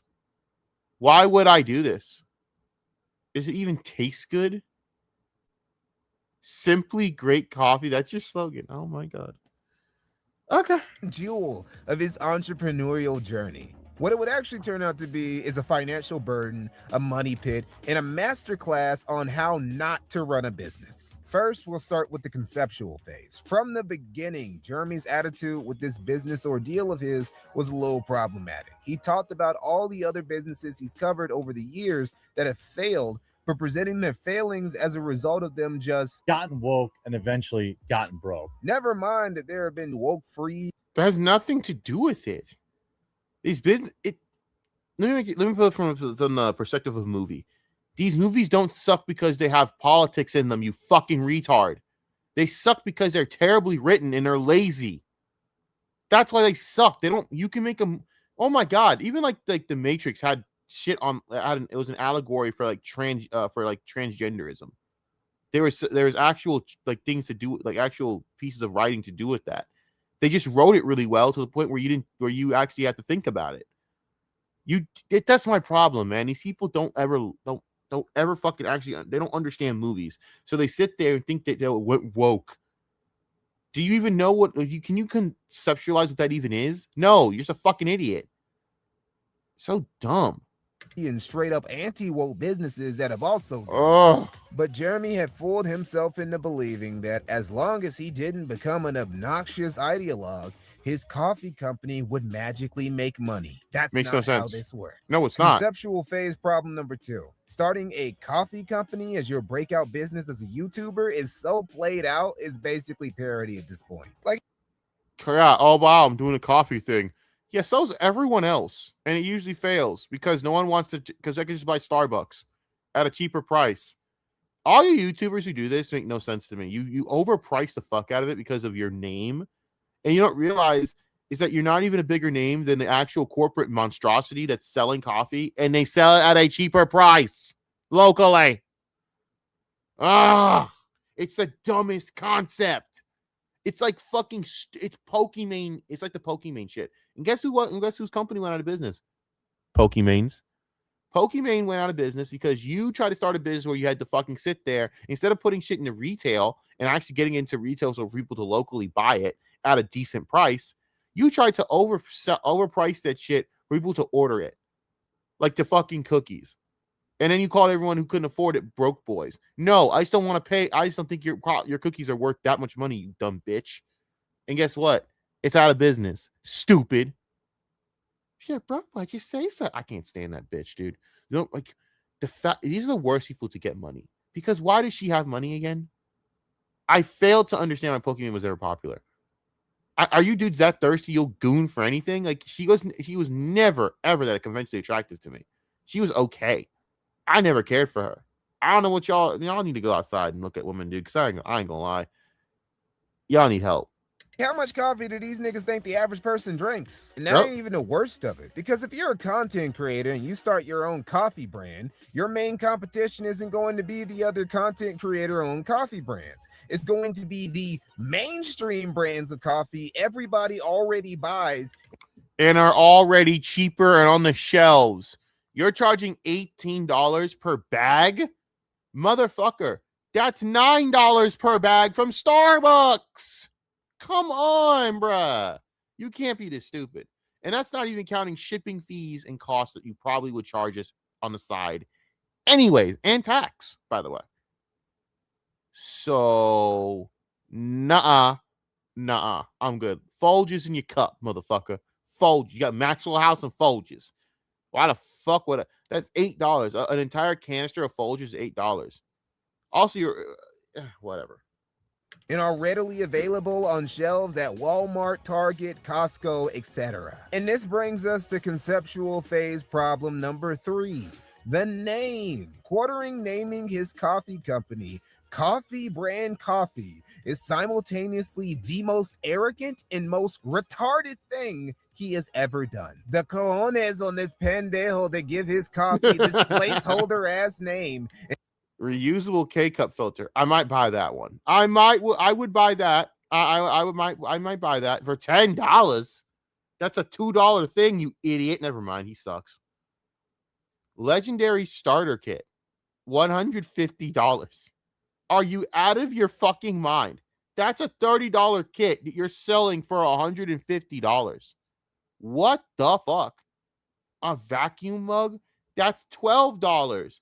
You're charging for $30. Wake up, dude. What is wrong with you?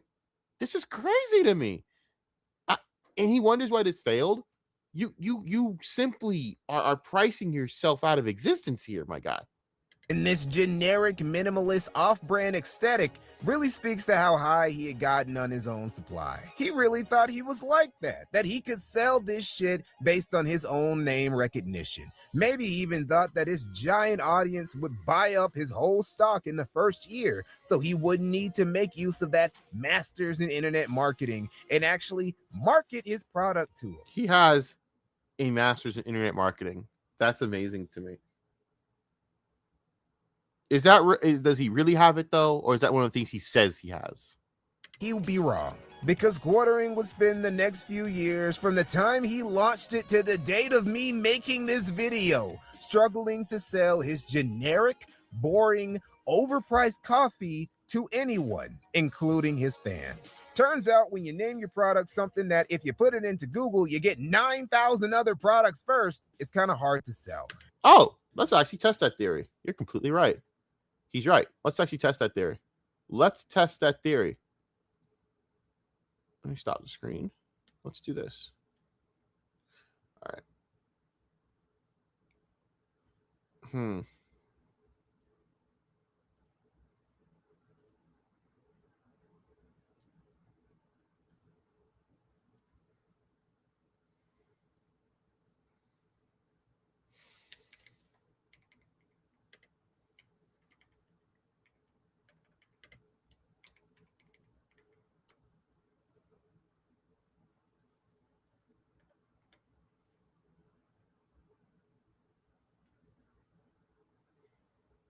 You know what it is? I'm on Google. I need Google. I'm sitting. It actually comes up straight up on fucking on Bing. It does come up on Bing. He does come up on Bing. He does come up on Bing. I will give him that. All right, let's do it on Google and let's actually search. I want to see what comes up.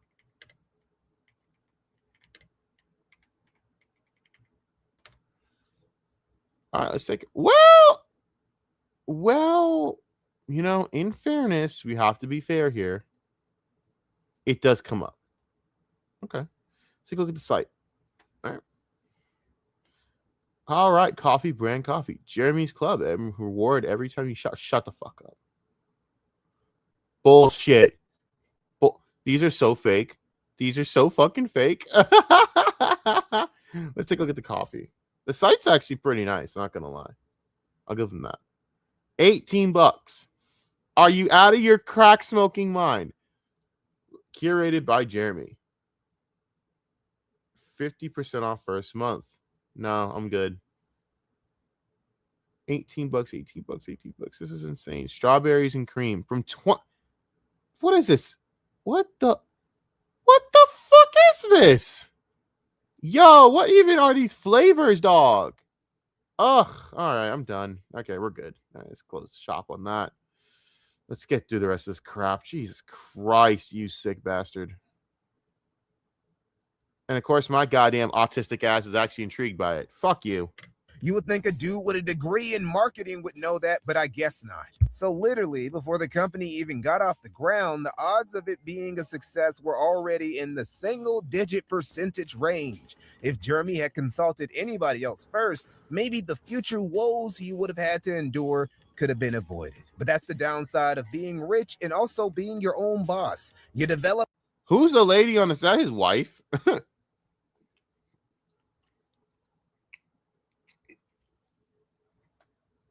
Mister, why would I show my wife?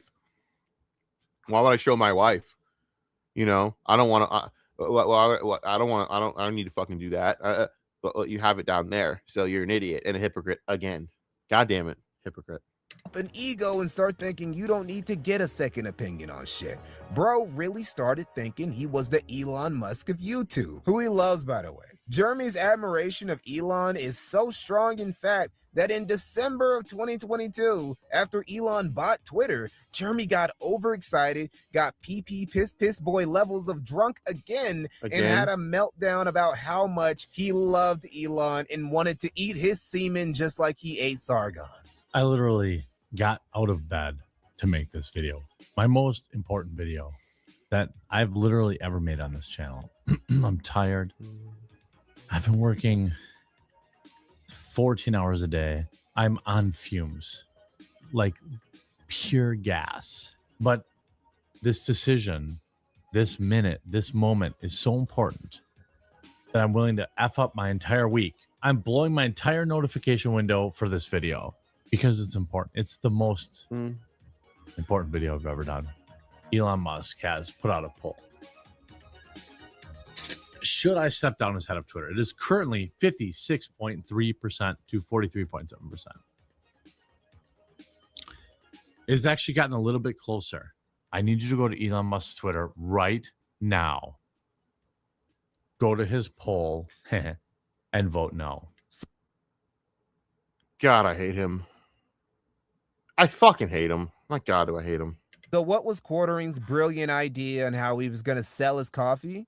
By shilling it constantly and shamelessly. Shilling your own products. Yep. He absolutely would do it every chance he got, to the point where his own fucking goddamn fan base was telling him, bro, I don't care. Do your content and shut the fuck up.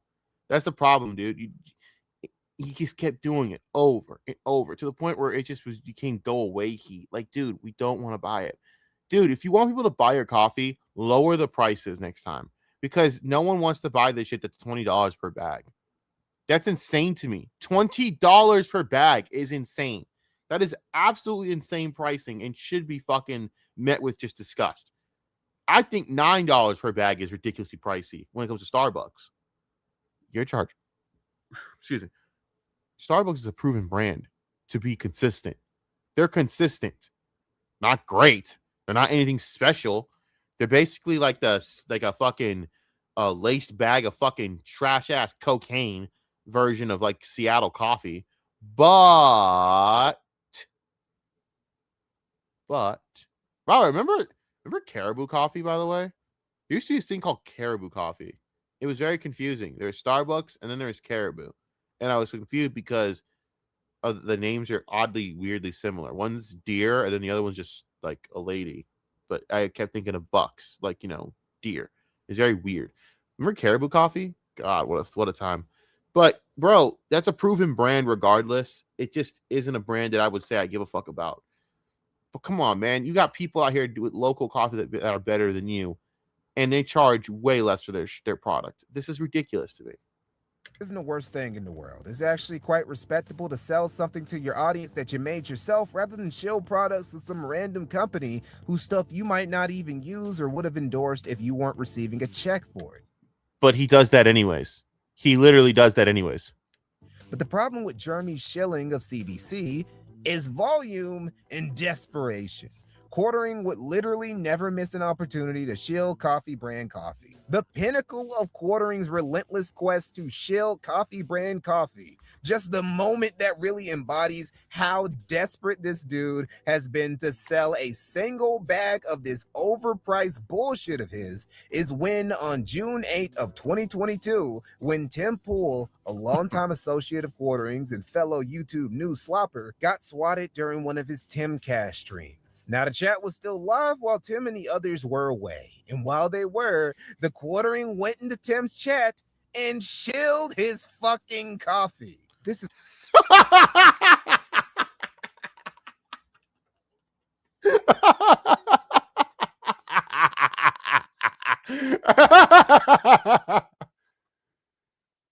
Whew.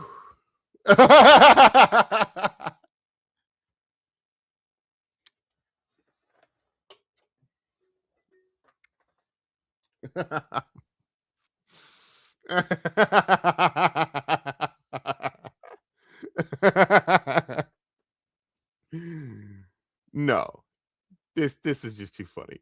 This is a high stress moment. Luckily, a great moment to brew up a delicious cup of coffee brand coffee. If the stress is getting you, perhaps one of our new teas will calm you. Maybe a new velvety cup of coffee brand coffee cocoa.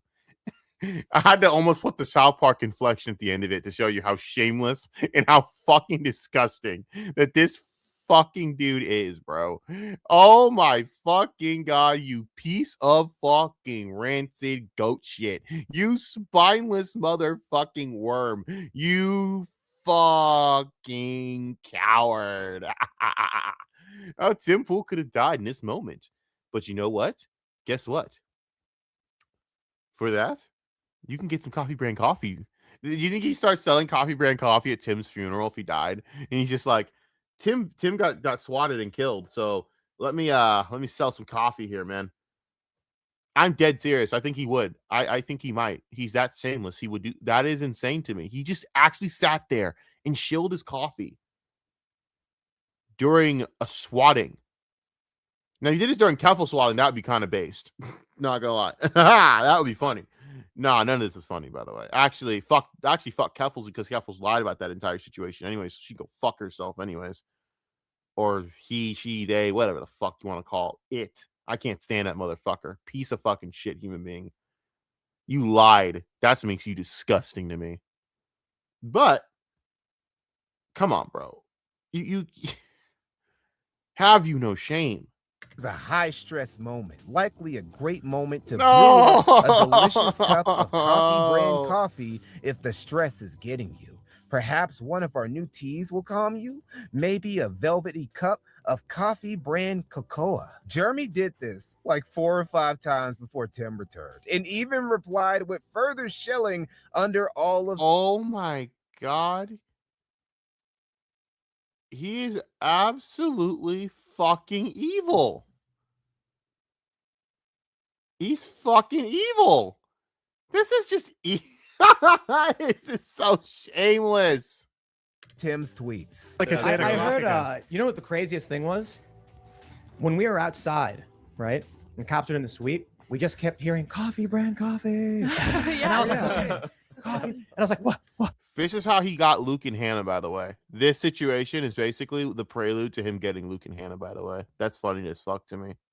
Looking around. And then I open the chat. Hannah right all there. I see is Chet's coffee brand coffee. I'm like, what's happening?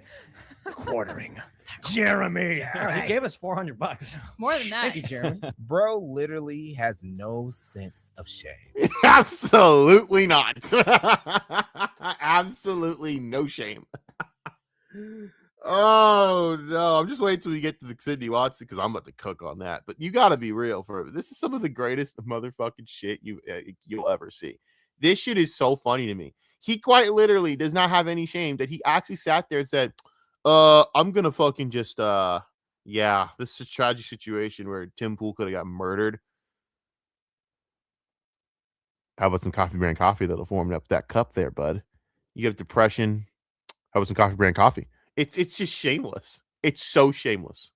Now, what's funny is that Quartering joked on Twitter, look, I'm not saying I caused the swatting at Tim Pool's house just to hawk my delicious coffee, organic teas, and indulgent cocoas, but I'm not saying that, and then proceeded to get swatted himself just a few hours later.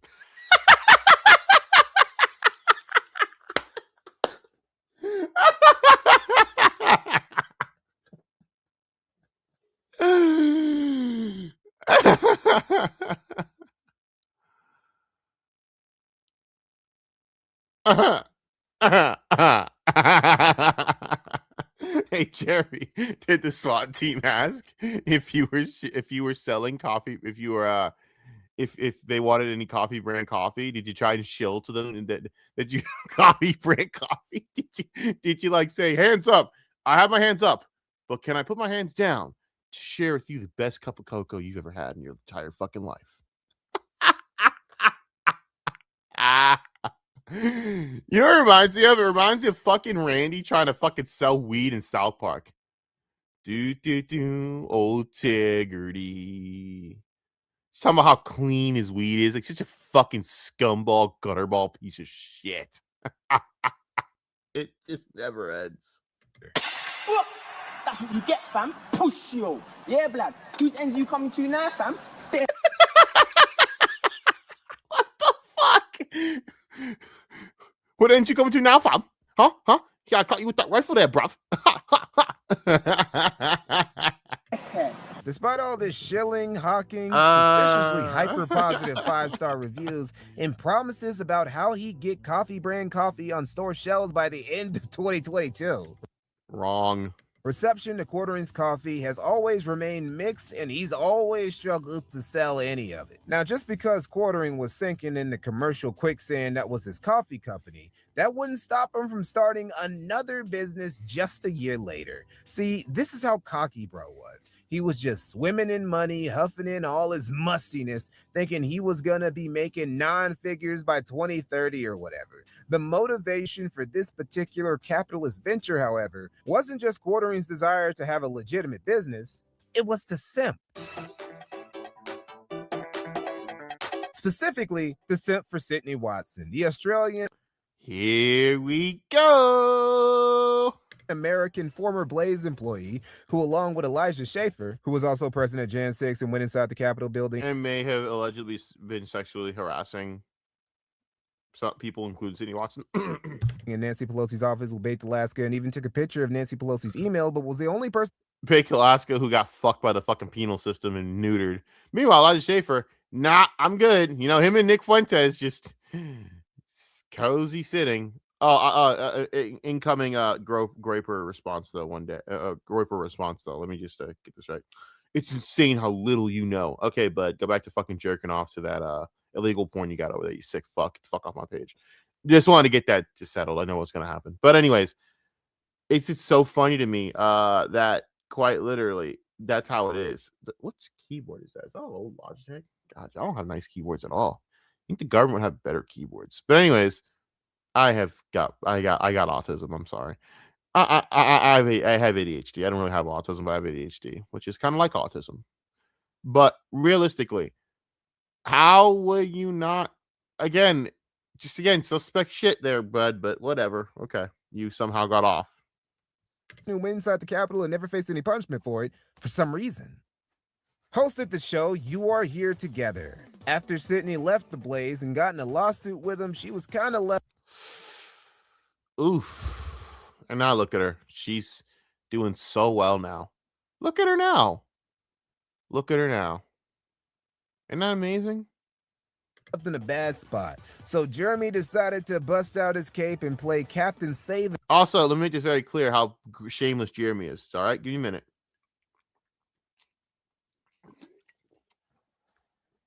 So long ago, when all this happened, right? I think this happened like 2 years ago, actually. It wasn't that long ago. But he, like the scum, shameless piece of shit that he is, sat there and not only took in Sydney Watson, but he shit all over Elijah Schaefer. Now him and Elijah Schaefer are boys. You a dirty asshole. You know that, Jeremy? Sheila, and they would, in late 2022, start a new show together called Community Notes. But the save of Sheila... This was a disaster. Didn't stop there. Now, in March 2023, Quartering would team up with Sydney to launch a whole website called The Publica. The Publica would be a politics and culture news site for free thinkers and mischief makers that would be a grassroots alternative to mainstream media. And Quartering would front $2,500,000 into this venture. It's disappointing to hear about Sydney, but I don't know why anyone takes Lauren Southern seriously. Yeah, I mean, I was heartbroken when I saw her messages. She like literally told people, you know, I went out of my way to try and help her with her tea company, and she had no idea how to do fulfillment or any of this shit. And I was like, hey, let me help you with that. And because she didn't like the price that it would cost me, by the way, I was making no money on it. She told all these other people in these private DM groups that I was ripping her off. But by the way, meanwhile, I had paid about $250,000 to start the Publica, and she'd paid. Jeremy. So did you offer any coffee brand coffee to calm her nerves in this stressful time? Like any of your new incredible teas that could calm down nerves? Did you offer any of that? Maybe that's what it was. $0. Nigga, you's a mark. Nigga, you's a lame. Nigga, A total mark. you's a nerd. Nigga, you soft. Nigga, you frail. Nigga, you look like you a tail. Nigga, you's a Yep. buster. Nigga, Yep. you's a sucker. Yep. Nigga, you look like if your bitch told you she fucked another nigga but say she won't do it again. Nigga, you look like you a truster. This thirsty ass, happily married man threw $250,000 away in a vain attempt to build a new media empire with Sydney Watson. Translation: he tried to bang Sydney Watson. And that picture right there. I mean, all right. In a vain attempt to build a new media empire with Sydney. Now, hey, I have my own ideas when it comes to that. I mean, yeah, but also, are you stupid? Watson. Quarterin likes to say shit like, I learned long ago that internet foins is dumb. That's why I don't do collabs. So I don't take selfies with other YouTubers. And this is in response to the review to Rich.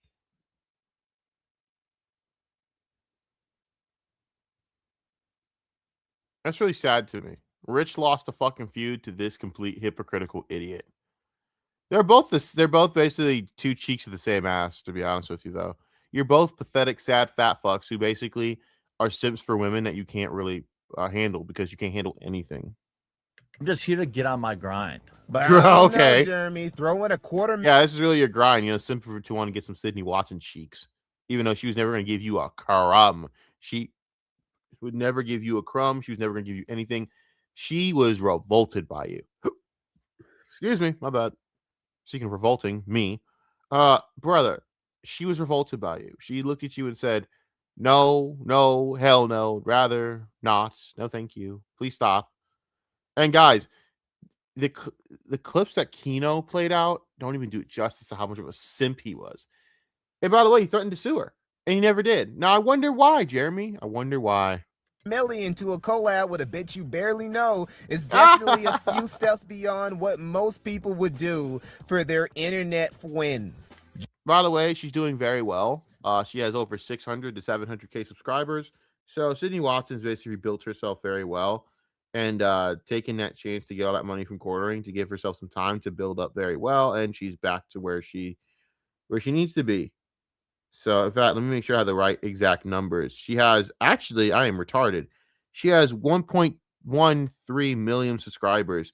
She has an averaging, like 300K a video. She's hitting 380, 600K, 280K. She's not dipped below 200K on any video.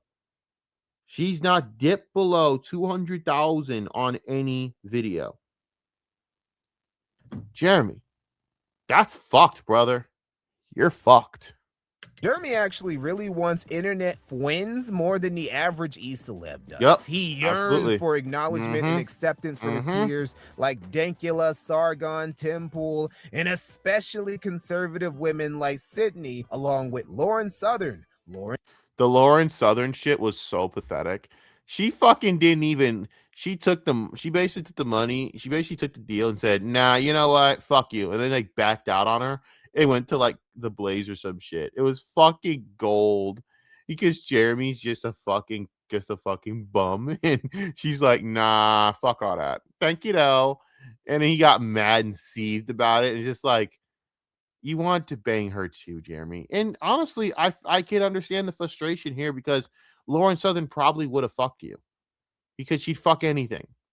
She fucked Destiny. But even still, Jeremy, you still got none. You couldn't even get none from Lauren Southern. That's fucked.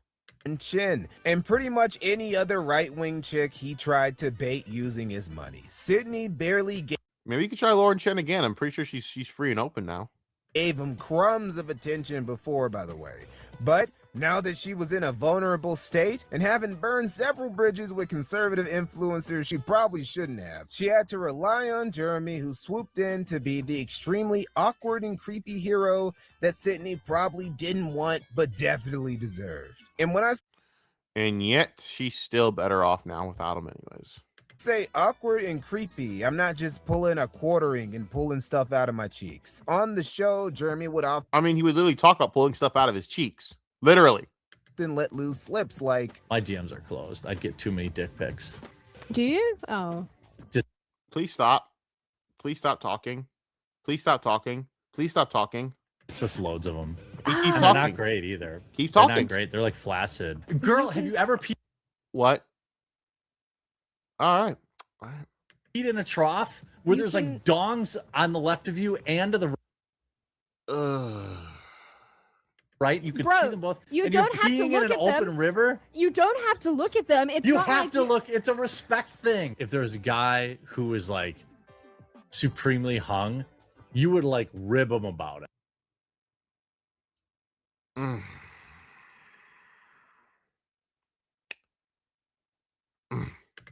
You know what I mean? Versus like be jealous. and it wouldn't be Jeremy without him getting drunk and saying weird shit on Twitter he would have to delete later once he sobered up, like this one. If this post ends in an odd number of replies, Sydney Watson will post a lewd photo in the replies.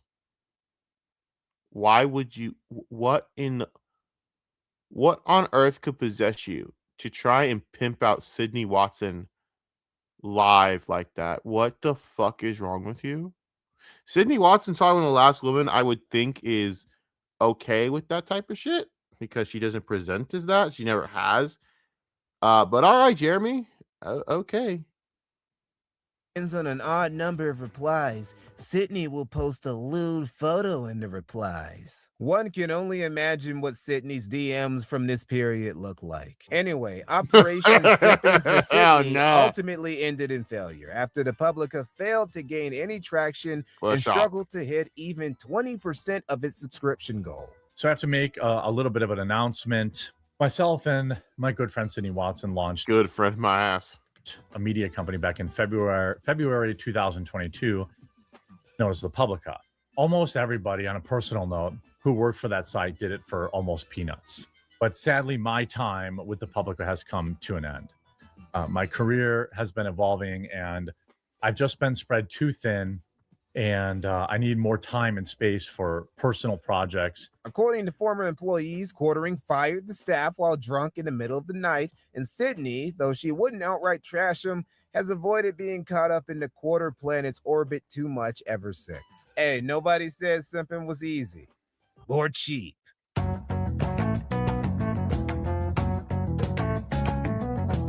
Another failed business venture and another failed attempt to catch himself an e-girl. But that was okay. Jeremy was going to throw more money at another conservative woman he wouldn't make the money back on, namely Melanie Mack.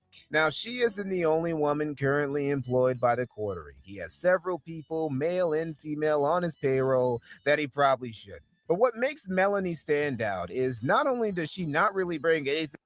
God, that lighting, I'm telling y'all, she used that deceptive lighting to where you think she looks younger than she really is, but she's not that young looking. We all know the truth, Melanie. I don't really care, to be honest with you. I don't. I just find it funny. But yeah, the Melanie Mack shit is so fucking funny, man. He's so dumb that he really thought this was a good idea. Let me try and tell you all again that I'm going to really take out my fucking employee that happens to be an attractive female alone. That's a very smart fucking idea there, Jer. Yeah, no one's gonna think ill of that. I'm not gonna think ill of that. No one would. Dumbass. To the table besides being one of several human money pits that orbit around the Quarter Planet and eat up his net worth. But Jeremy is obviously fixated on and over familiar with her to a degree he just isn't with any other co-host, and constantly white knights and fights battles for her to a degree that even as a boss trying to look out for his employees is kind of much. From the guy that attacked dudes back in the day for being white knights. Huh. Here's another thing. He also makes disgusting comments at her like every fucking chance he gets, talking about her feet, talking about finishing on her feet. I shit you not. I mean, at the end of the day, man, you might just go into the stream one day and just say, "Hey, Melanie, can I fuck you? Hey, Melanie, can I fuck you? Hey, Mel." You might as well just fucking do it, bro. At least you're honest there. This is just ridiculous, man. And he just keeps on doing the same thing over and over again. It's to the point where it's just like, bro, this isn't even just uncomfortable. This is just ridiculous. But hey, well, it's kind of what we're used to with this guy. It also makes his earlier words about Christine Sprinkle and her white knights look a little hypocritical in hindsight. Very This was hypocritical, most yes. obvious during the brief Goonergate incident in December of last year, when Melanie and a handful of other culture war righties went crusading against not porn, but extremely sexualized content in male-targeted media in general. Now, people started clapping back at Melanie and her anti-Gooner allies' Puritan stances, and also Which is bullshit because she's clearly Gooner bait and she knows it. pointed out that Melanie, as a fan of Tomb Raider, was throwing stones from a glass house. Quartering would then come to Milady's defense against these Gooner nerds who just wanted to play big titty games all day. Just to remind you guys how Jeremy was moving just a couple years ago. What's going on, everyone? Jeremy here, Unsleeved Media, and I've got a scoop for you.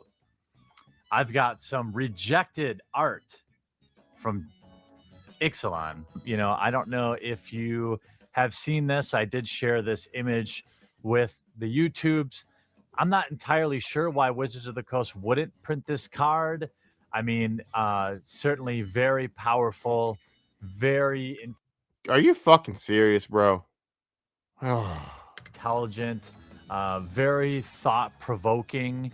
Lots to think about with this card. What's going on in Jorah's mind here? But Jeremy wasn't reflecting in any of that. He just jumped at the opportunity to look good for an employee he'd be better off laying off. This is true for most of the Quartering's employees. He hires all these people to help run his businesses that all fail anyway, save for his YouTube channel that could probably run just as well with just 1 or 2 full-time editors. The most use Quartering really gets out of these guys is as co-hosts on his Rumble streams, which he started mostly streaming from in 2023. Now, he said it was because of free speech Rumble allowed compared to YouTube, which is preposterous. Like, Quartering's not even spicy enough for that to be an authentic reason. No, he censors himself.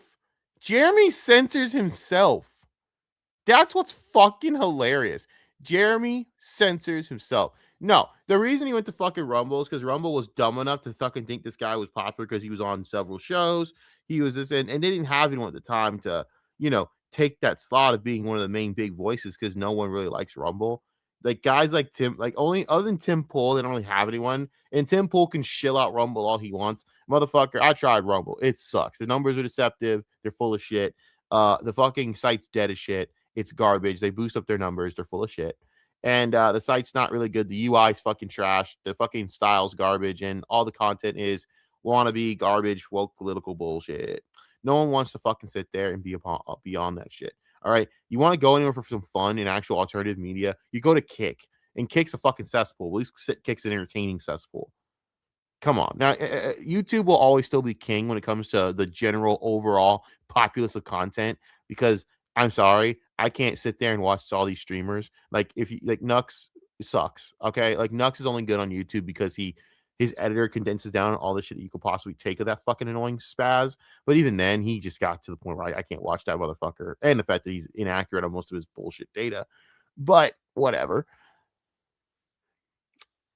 Like Kick is the only way I would say that's the best for alternative media. But dude, YouTube will still always be king because YouTube is the main market that you want. It has everyone on there. And it's the best source again for for exposure. It always will be. You always have to bounce back from Kick to Rumble to I'm sorry. You always bounce your stuff back from Kick to fucking YouTube. You'll always throw your stuff on Twitter, but for the most part, that's where it is, and that's how it is, and then that's how it's going to be for the foreseeable future. But yeah, censorship. Shut the fuck up, Jeremy. You don't care about censorship. You don't care at all about censorship. Excuse me. You don't care at all about anti-censorship, Jeremy. You censor yourself. For that alone, you are pathetic.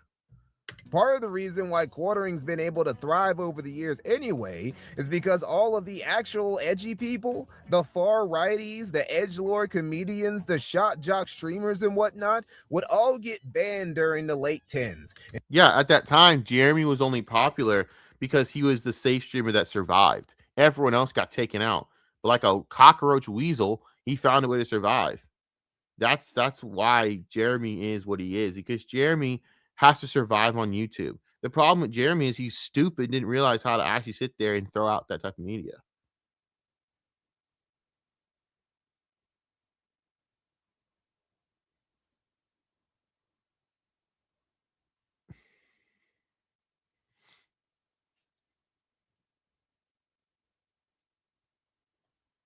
Sorry, I'm reading something. My bad. Rude. But for real, he just survived basically on that because everyone that was interesting or funny basically got banned off of YouTube because YouTube don't play that shit because of the apocalypse. And there was a vacuum for milquetoast righties like Ben Shapiro, Tim Pool, and the Quartering. That's a phenomenal take, actually. Those three in particular are all now irrelevant. Think about it. The fact that we now have edgelord type commentary back, we have crazy wackadoodle conspiracies back. Why do you think that is? That they're failing? Oh, that's right, because people would rather be interested to have interest in their politics again and actually hear all the crazy shit. The milquetoast politics that survived in that era of censorship, that's gone now. YouTube is a lot more lax and free. So now you can be Candace Owens and say all the crazy shit that you want and get all the views that you want because YouTube doesn't really bother to ban all that. Even though Candace Owens is a complete piece of shit who basically caters to a bunch of cultist weirdos. You know, it all makes sense. Thrive in. The actual reason Jeremy went to Rumble was for the fat checks Rumble was going to pay him to stream from there and the benefits of constantly being on Rumble's front page. Jeremy's Rumble deal has made him a heavy chunk of change over the years. Until it hasn't. See, Jeremy, despite his years of experience and frequent business failures at this point, still has failed to internalize one of the most basic rules of business. That is, preparing for downturns. When business is booming, everything's easy. You can lose a couple stacks and recoup it all and then some in a few years. But when winter comes, when the drought comes, when that recession hits and the revenue ain't hitting like it used to, is your business capable of weathering the momentary hardship and not just fall apart? The answer, if your name is Jeremy Hambley, is no. No, him, Tim, and Ben are all irrelevant and dying off because the reality is all three of them are the same boring type of motherfucking goddamn content creator or personality, and people just don't want to hear this milquetoast bullshit no more. It's boring and lame and outdated.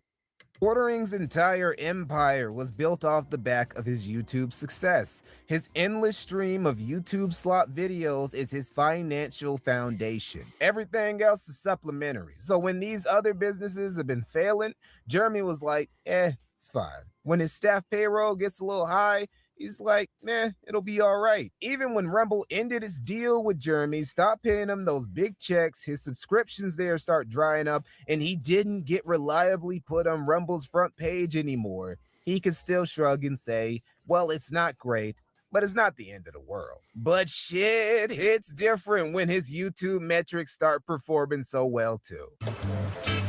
Looks like there's some trouble in paradise. Yep. See, Jeremy's been getting a bit anxious as of late, like actually losing his shit a bit. I know a lot of you have been asking about my breathing, what's going on with that. No one's been asking about that. They don't care what happens to you. It's from anxiety, and we know, and it's hilarious.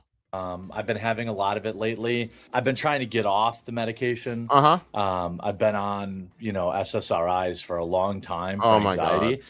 And they tried to say, oh, well, let's up your dose, but I didn't want to do that.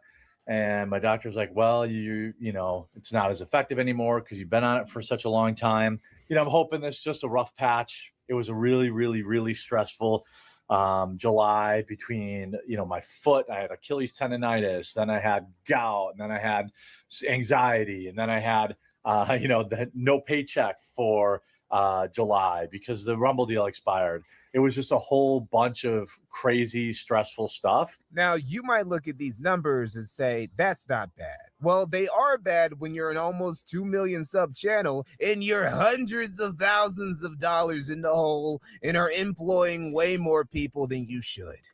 Yeah. Yep. And the difference is, and that's the thing. That's where Tim Pool's kind of at. Now, I don't think Tim Pool's broke like that.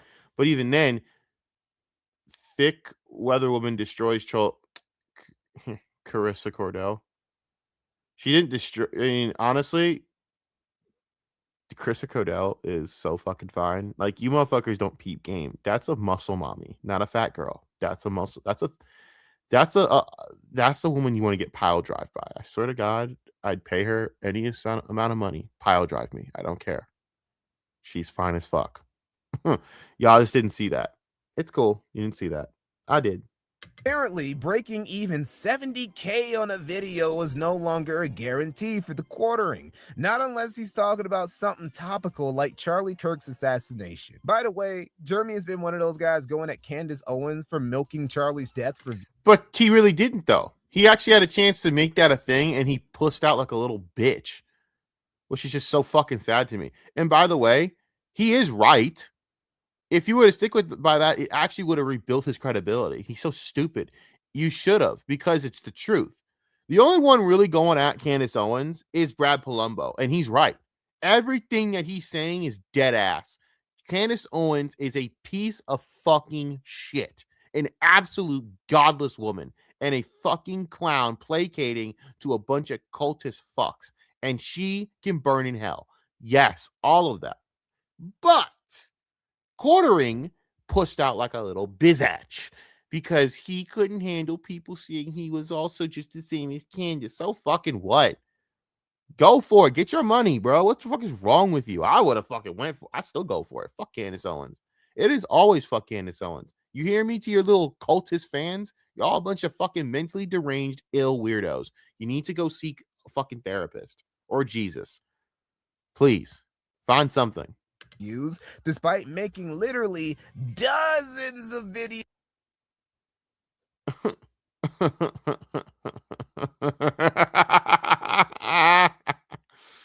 For real. About Charlie in a row to milk his death for views too. Reminded that Jeremy's full of shit and just as much of a shameless grifter as Candace is. He's just not as successful.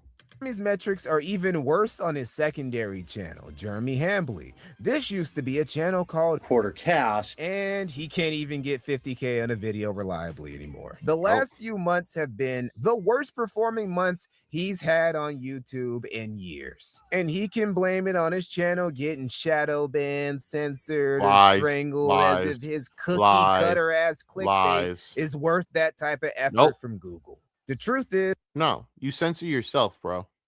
After being blessed with a gravy train for the better part of a decade, YouTube's algorithm doesn't care for the quartering in his stank anymore. Because no one wants to watch milk. And by the way, again, this is proven by it's not just him struggling. Tim Pool's struggling.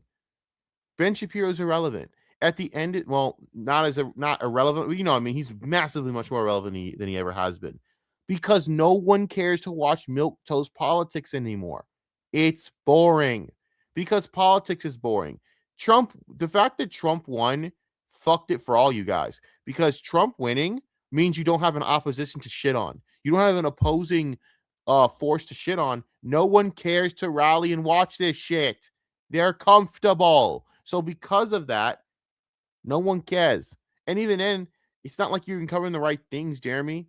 Why haven't you covered the fucking Epstein list? Why haven't you gone after Candace Owens more? These are things that would have got you views, but did you do that? No, instead you pussed out because it's too spicy for you because you're a coward. And because you're a coward, it shows in the YouTube algorithm because you don't take risks. And because you don't take risks, this is what happens. That's why Kino Casino's out here lapping your sorry ass because they're interesting to watch. That's fucked up, Jeremy. But that's also on you. Censorship on YouTube has actually lessened recently under Neil Mahan, and Neil's even let some edgy boys from the past who've been banned for a while. Yeah, that was it too. Like at the end of the day, people can watch edgy content again, so they don't even watch your milquetoast sorry ass. You're boring, lame, and gay.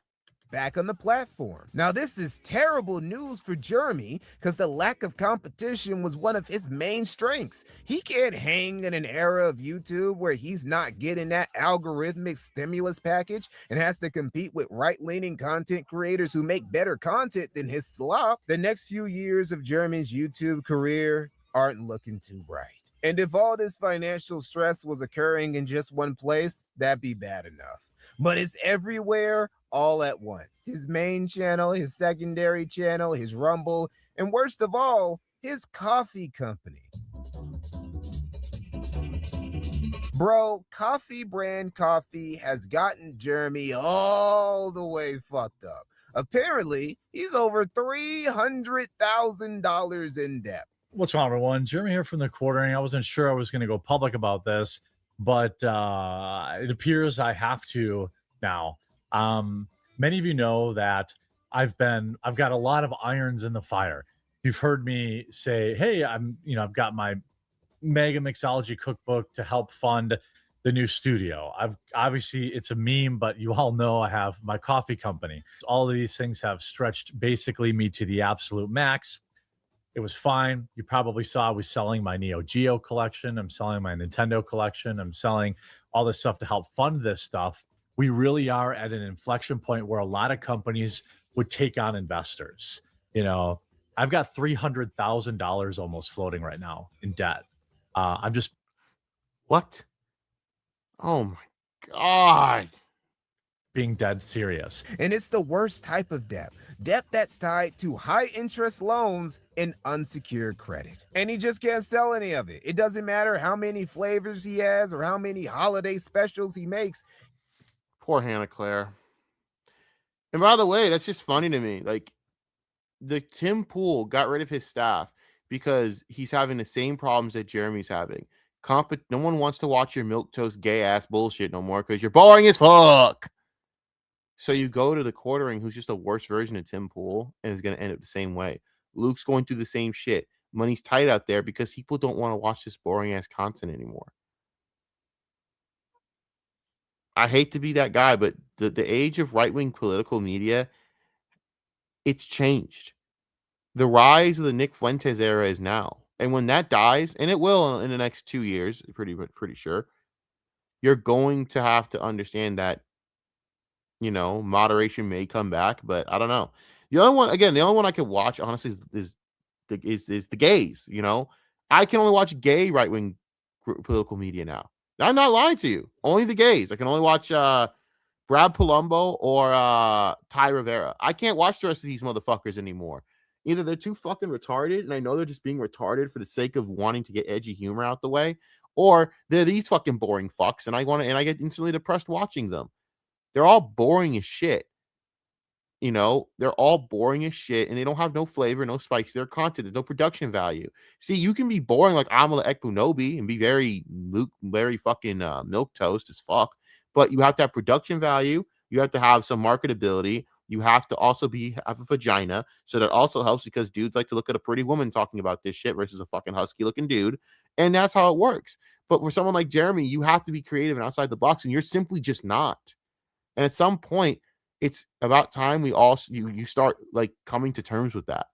He's not moving any of this product. Nope. No market footprint and no market penetration. Only thing getting penetrated is Jeremy's bussy. Because winter is coming, bills are due, and he's got tons of inventory that nobody, including his fans, want. And before we get off this subject, I need to spill some beans about a certain not so secret detail concerning Coffee Brand Coffee. That is the claim that Jeremy does everything. This is the part where he tried to bang Melanie Mac, by the way. Should be right here. Was it right here? Or no, it was a little bit after this, right? And Luke left and switched seats.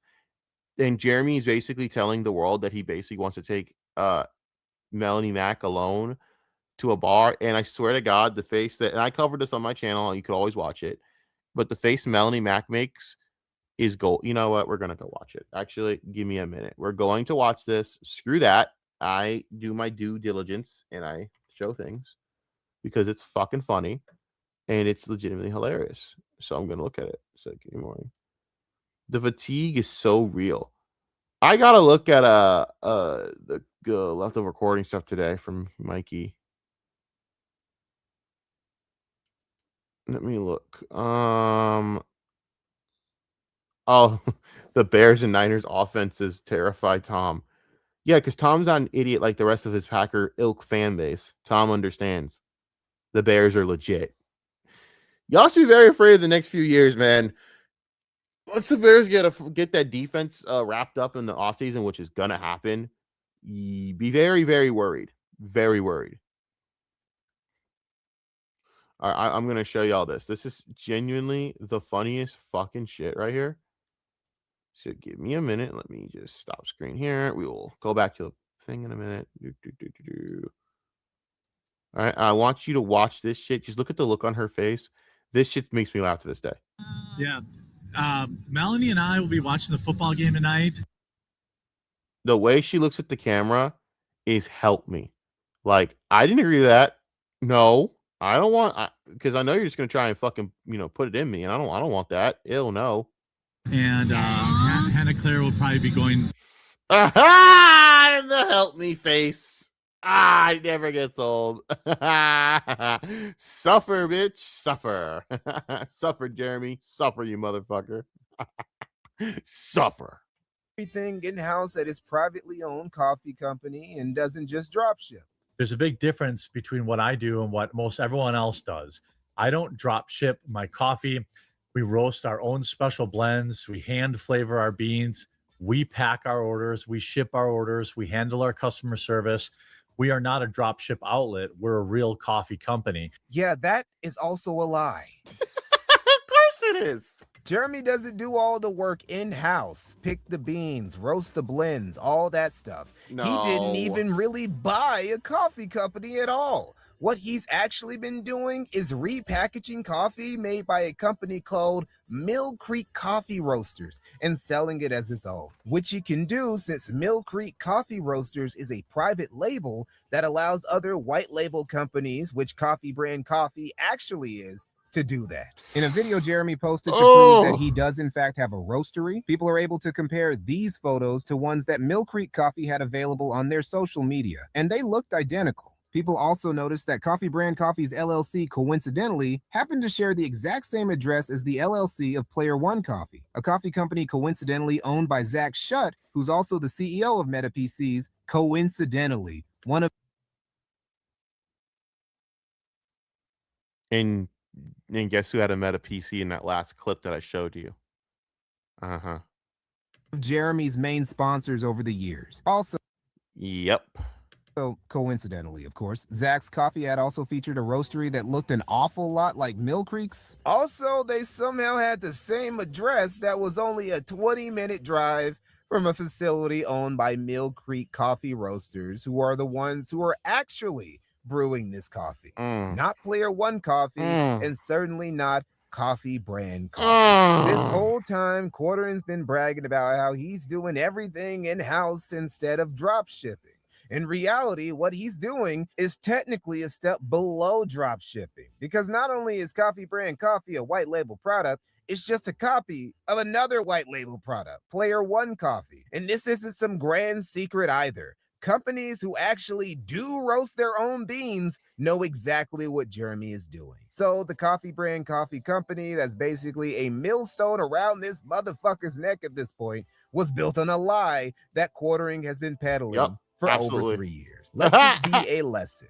Being a grifter doesn't always pay.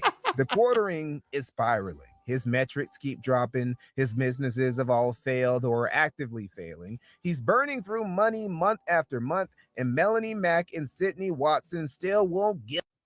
Ain't that? It's a shame, bro. Melanie Mack, his employees, still will not give up that booty. Hard out here, nigga. It's hard out here. Give him a crumb. It's tough out here for Jeremy. Well, not really. Because as much as Jeremy likes to e-beg his fans to bail him out of the latest financial Kimura lock he's put himself in. Mother's Day is next week, but more important than that, I'm hoping, praying, asking you guys to support the channel. He still lives one of the most decadent lifestyles in America.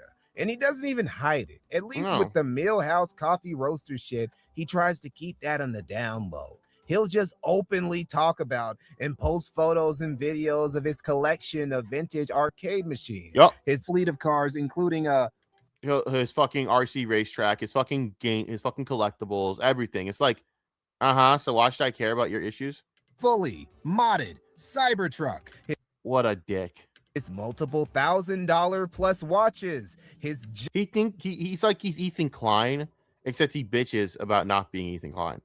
Giant RC track on his acres of land, his giant ass house that he had personally built in his 7-foot-tall saltwater fish tank. God, the fucking saltwater fish tank is under attack. This ain't me tanky posting about Jeremy living it up too big. He can ball out as much as he wants with his money. This is me pointing out that a millionaire who lives like this has no business extending his hand and asking for a handout from his audience. The quartering being an ape when it comes to running his various businesses and being a giant consumer when it comes to managing his finances is the quartering's problem. Nobody else. Exactly. Moist Critical recently turned off all forms of his monetization because he already felt he made too big of a bag over the years to justify it, and felt guilty about his working class fans continuing to give him their hard-earned money.